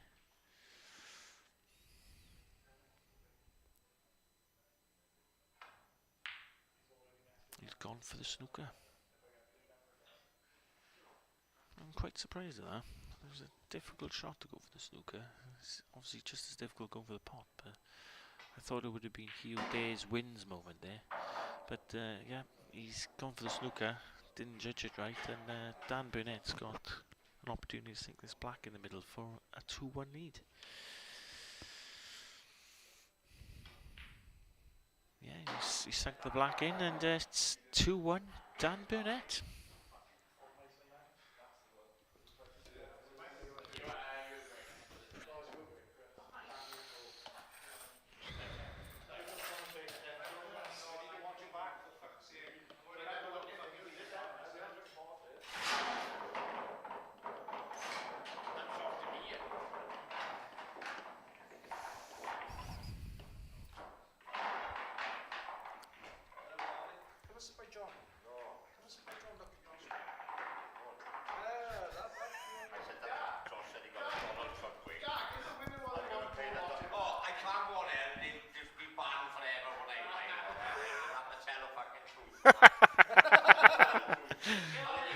Yeah, it's Paul the chairman. You're asking Gary the ex-chairman if he wanted to do a bit of commenting, but he said no, he'll get banned because he has to start telling the truth. So quite an interesting comment there by Gary. Obviously, Gary's been in this game for a number of years now. Hell of a character, hell of a person, and a very good drinker.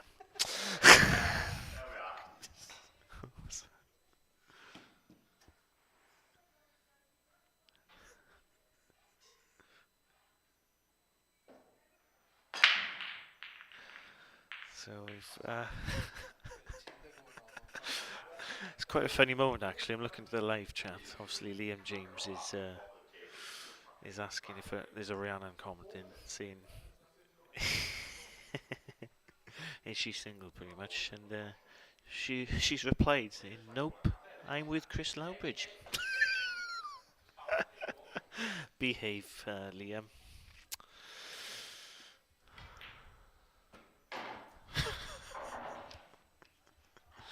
Gotta be honest, that did make me laugh. Try not to laugh too loud, obviously. I'm, again, 10 foot away from these players. Don't want a moment of me bursting out in laughter, because for those who know me, I have got a very loud laugh. So anyway, back to the game.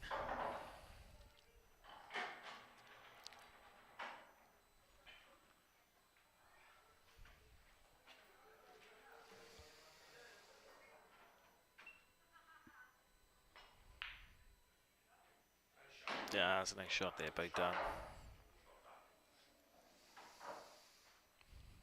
Obviously he's got a tricky yellow on the right hand side, near the right hand side pocket. So yeah, still plenty of work to do here. It's not straightforward at all. And it's a very open table. Oh, he's missed the yellow. I think he's concentrated more on leaving himself an angle, which he has done on that left hand side yellow middle pocket, because he was thinking of hitting that thin and maybe crashing into the red and yellow above. But yeah, it's what happens sometimes. You think about where you want to leave the white, and before you know, you take the eye off the shot. It's happened to me on many occasions.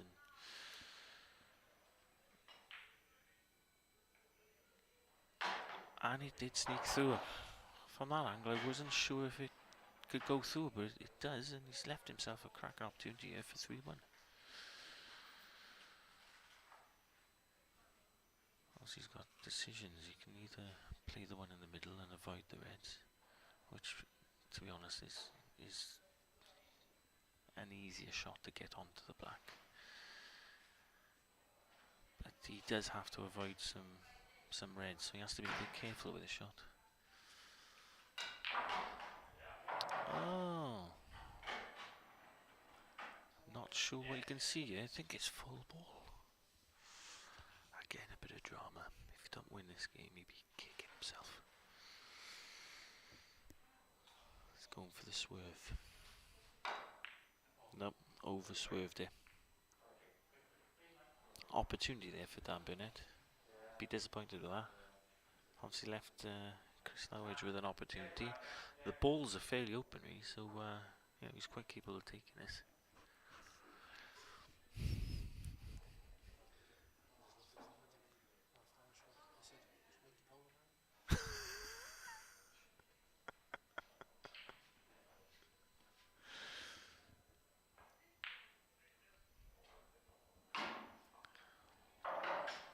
Just needs to keep his composure here, Chris. Just take one pot at a time, take his composure. They're all open. He'd be disappointed if he didn't take this.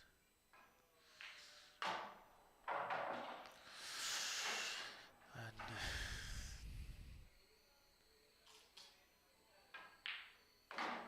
all fairness to him, he left himself a trickyish red in the middle. He didn't flinch, just got down and hit it in. So fair play. He's playing with a bit of swagger this game. Yeah, pinch your left hand side, bounce off the side rail. A nice little angle for the bottom black.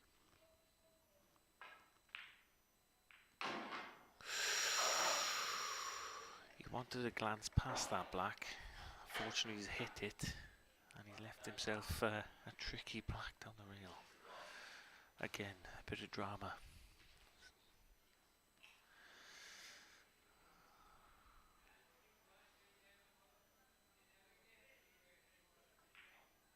That's interesting. He's decided to go for the snooker there. If Dan Burnett goes up and down and pots this, and pots the black, Chris would be choked with that shot. He had a clear opportunity there to win that frame, and didn't look like missing, to be honest with you, but a slight lapse of concentration, and that's all it takes in this game. So yeah, we've got Dan now going for the... No, he's hit it too thin, but it's not a bad result, to be honest with you. He's hit it thin enough to leave it safe. I think Chris will go for the snooker again. Yep. Nicely played. Total snooker. So similar shot here for Dan.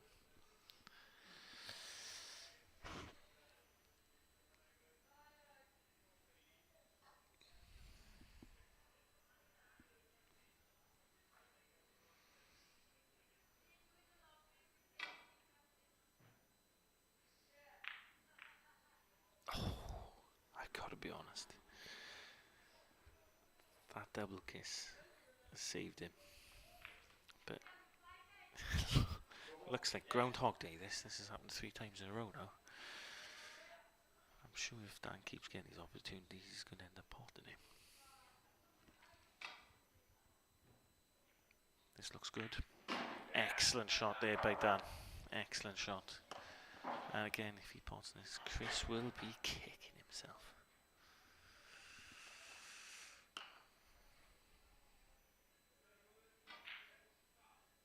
And Dan composed and sinks the black. Wow. That was a big frame. Looked certain it was going to be 2-all, but yeah, it's turned into 3-1 now. So I did have that feeling. Obviously, Dan Burnett had 3 opportunities. So the caliber play of Dan Burnett, you don't really give him 3 opportunities. But in all fairness, well played, Dan.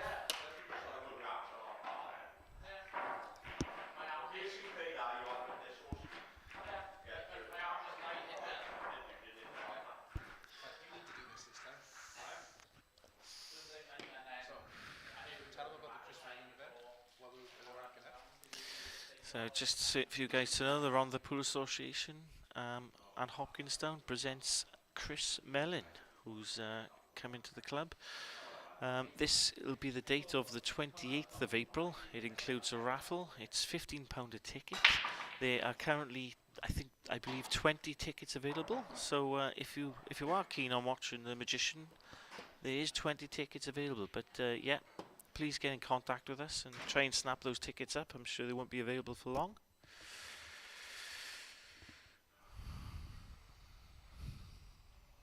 So yeah.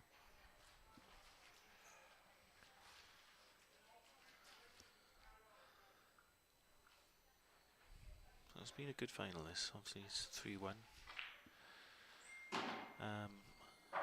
Quite an open table this again. In all fairness, a lot of these frames have been open.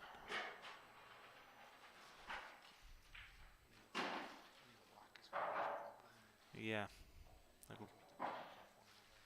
what Paul was just said, that the only sort of problemish ball is the black, which, like he said, it can be developed. So an opportunity here for Dan to take this on.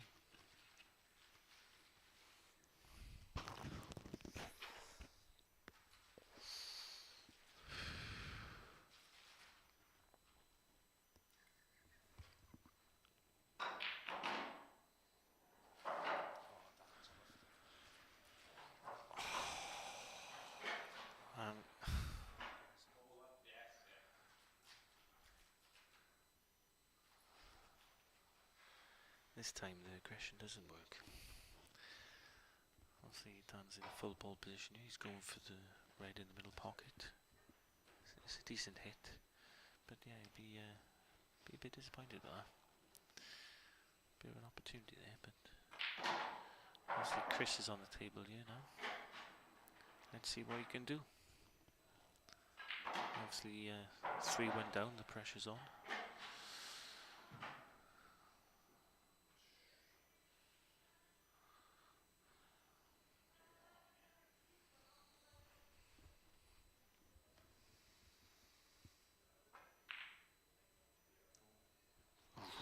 Gone for it. He's missed the yellow and he's left. A great opportunity here for Dan to clinch this title. Obviously the nerves will be there. Just needs to compose himself and take these out. But Dan will know that this is a great opportunity to take this game and win the tournament. He's played that lovely actually. He's used the yellow as a blocker. He's hit it successfully and To be honest, I'd be surprised if he doesn't take this out.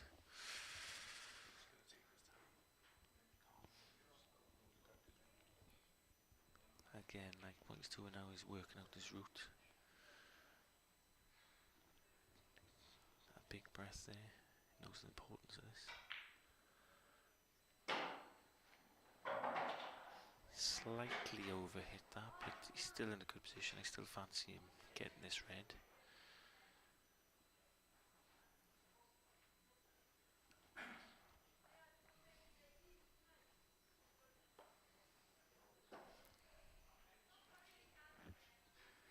Just composing himself. He knows how big this shot is.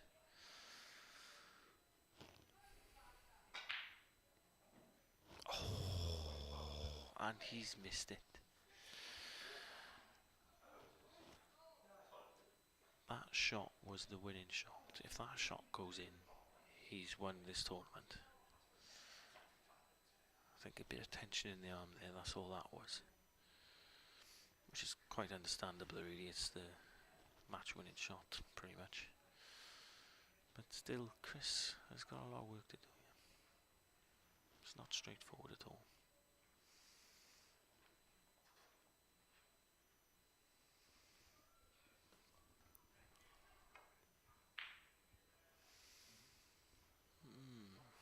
He's played a containing shot.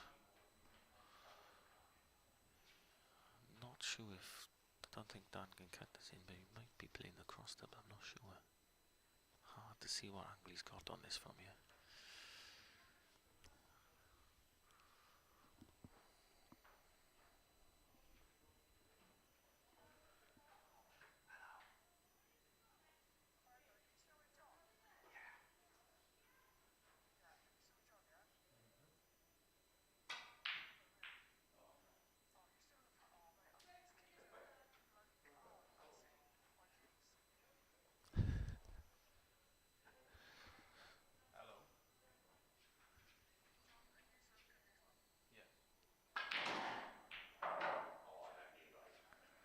And that was unlucky there by Chris. Obviously he tried to clear that red off the pocket there, but very unlucky. Just had a phone call there. I think I can hear in the background. Ian, the player I took to the pub, has left his keys in my car. Well done, Ian.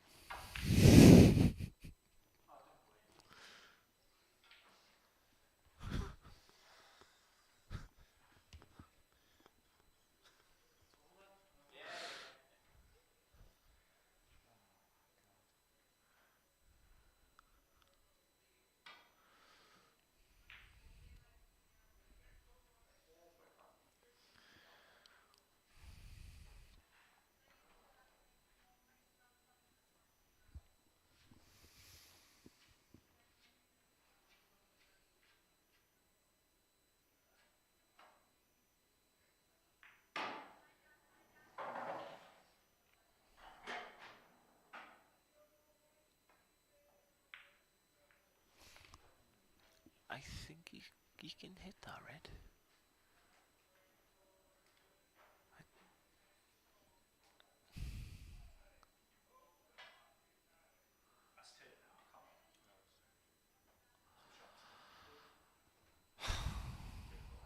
For those watching, that was a slight turn in the table, which was very unfortunate there.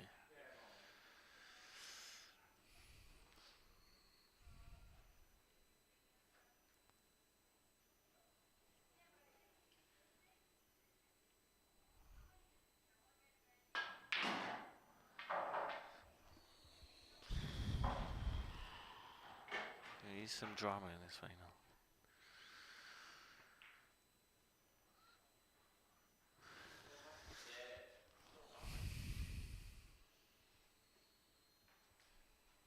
It's a total snooker.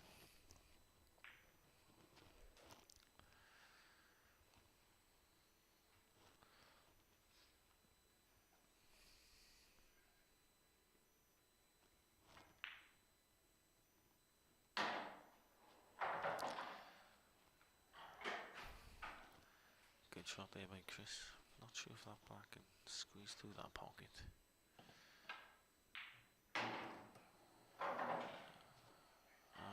he's not happy with it. I think obviously the double's on.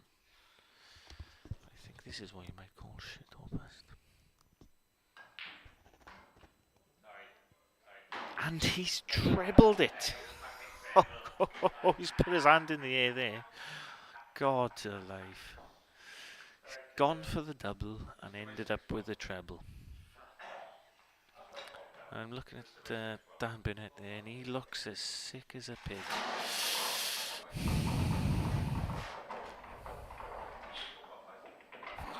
God, there's some drama in this final. So he had an opportunity to win it there, Dan Burnett. Obviously, didn't, and now it's 3-2. Still all to play for in this final.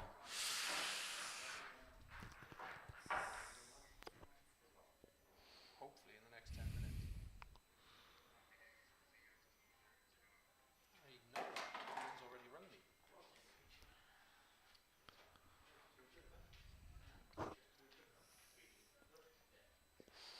If you want me to send John up now because everyone is stuck, I can. But why aren't you ringing John directly? Oh, your phone's off. Yeah. Oh, all right.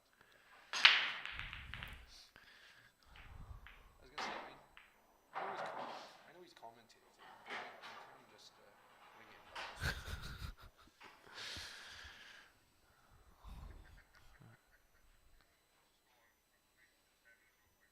I've got one of the boys on the other phone with Paul here, seeing that Ian's left his keys in my car. How long am I going to be? Well, that's how long this final takes, unfortunately.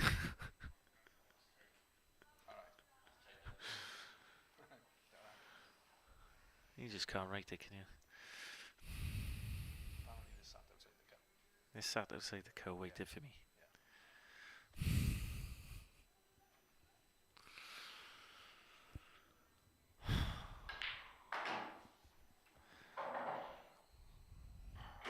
Well, I'll wait to see what happens in this frame, and then I'll leave. You honestly can't write it, guys.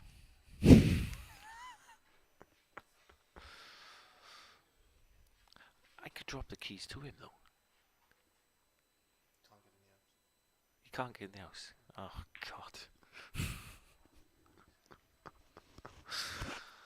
Oh, God.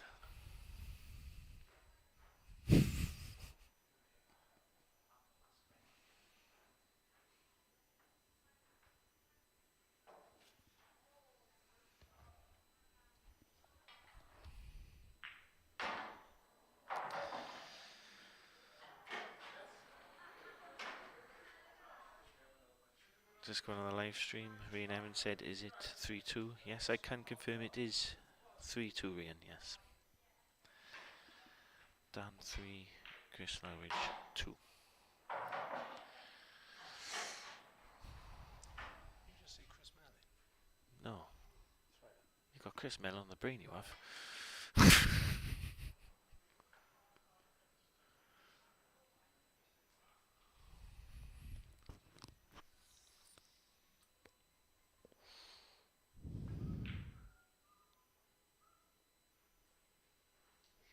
It's a nice shot there by Chris.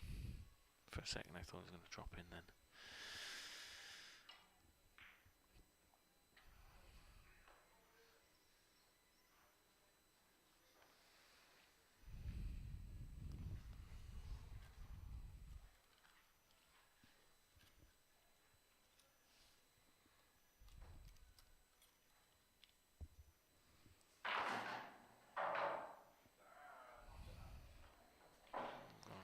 Chris slightly overscrewed that shot.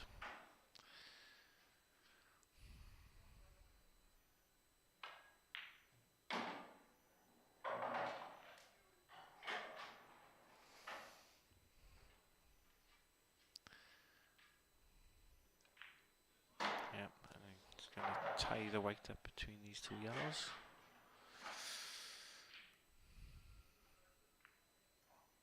Oh, hasn't hit the cushion, so he's actually given Dan Burnett 2 shots here. And he had an opportunity with the yellow nearest the cushion. I'm surprised he didn't go for that ball really, but he's given Dan a great opportunity here. So it all depends how he dislodges this red, really. And if he dislodges it nicely, this could be it. It's not bad, to be honest. A little bit hampered by the red, but it's an opportunity.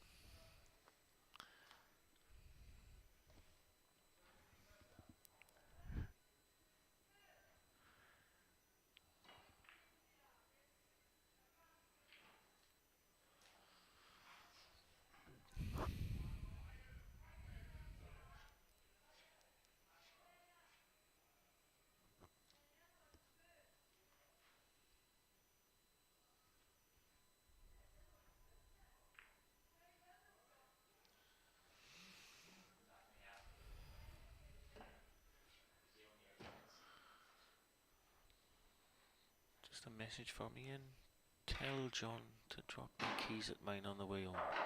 Thanks, I'm gonna walk home.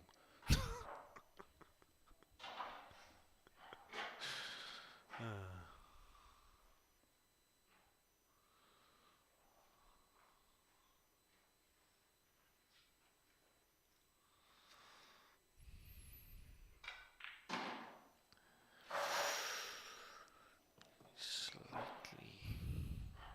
If that was 2 inches higher, it would have made all the difference.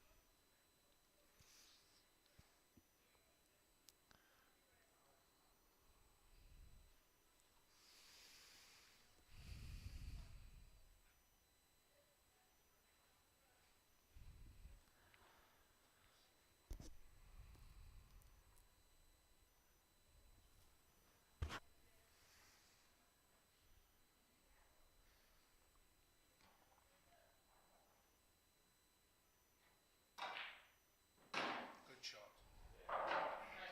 That was a good shot, that was.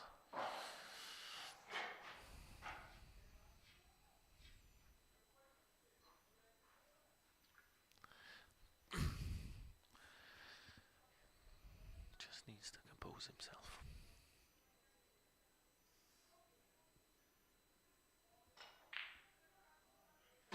Lovely shot, lovely shot, excellent shot. He's played well this tournament, Dan Burnett.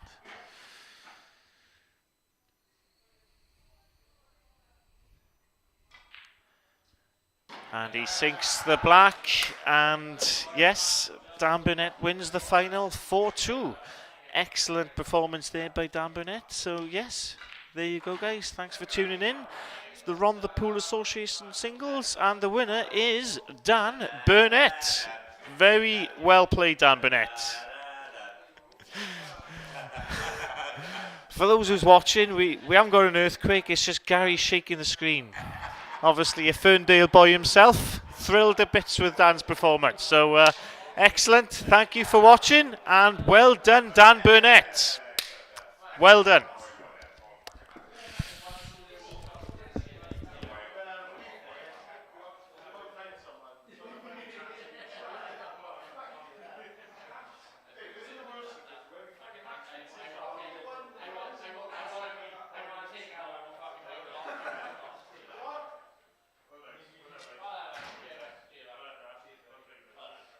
You didn't shut the screen down?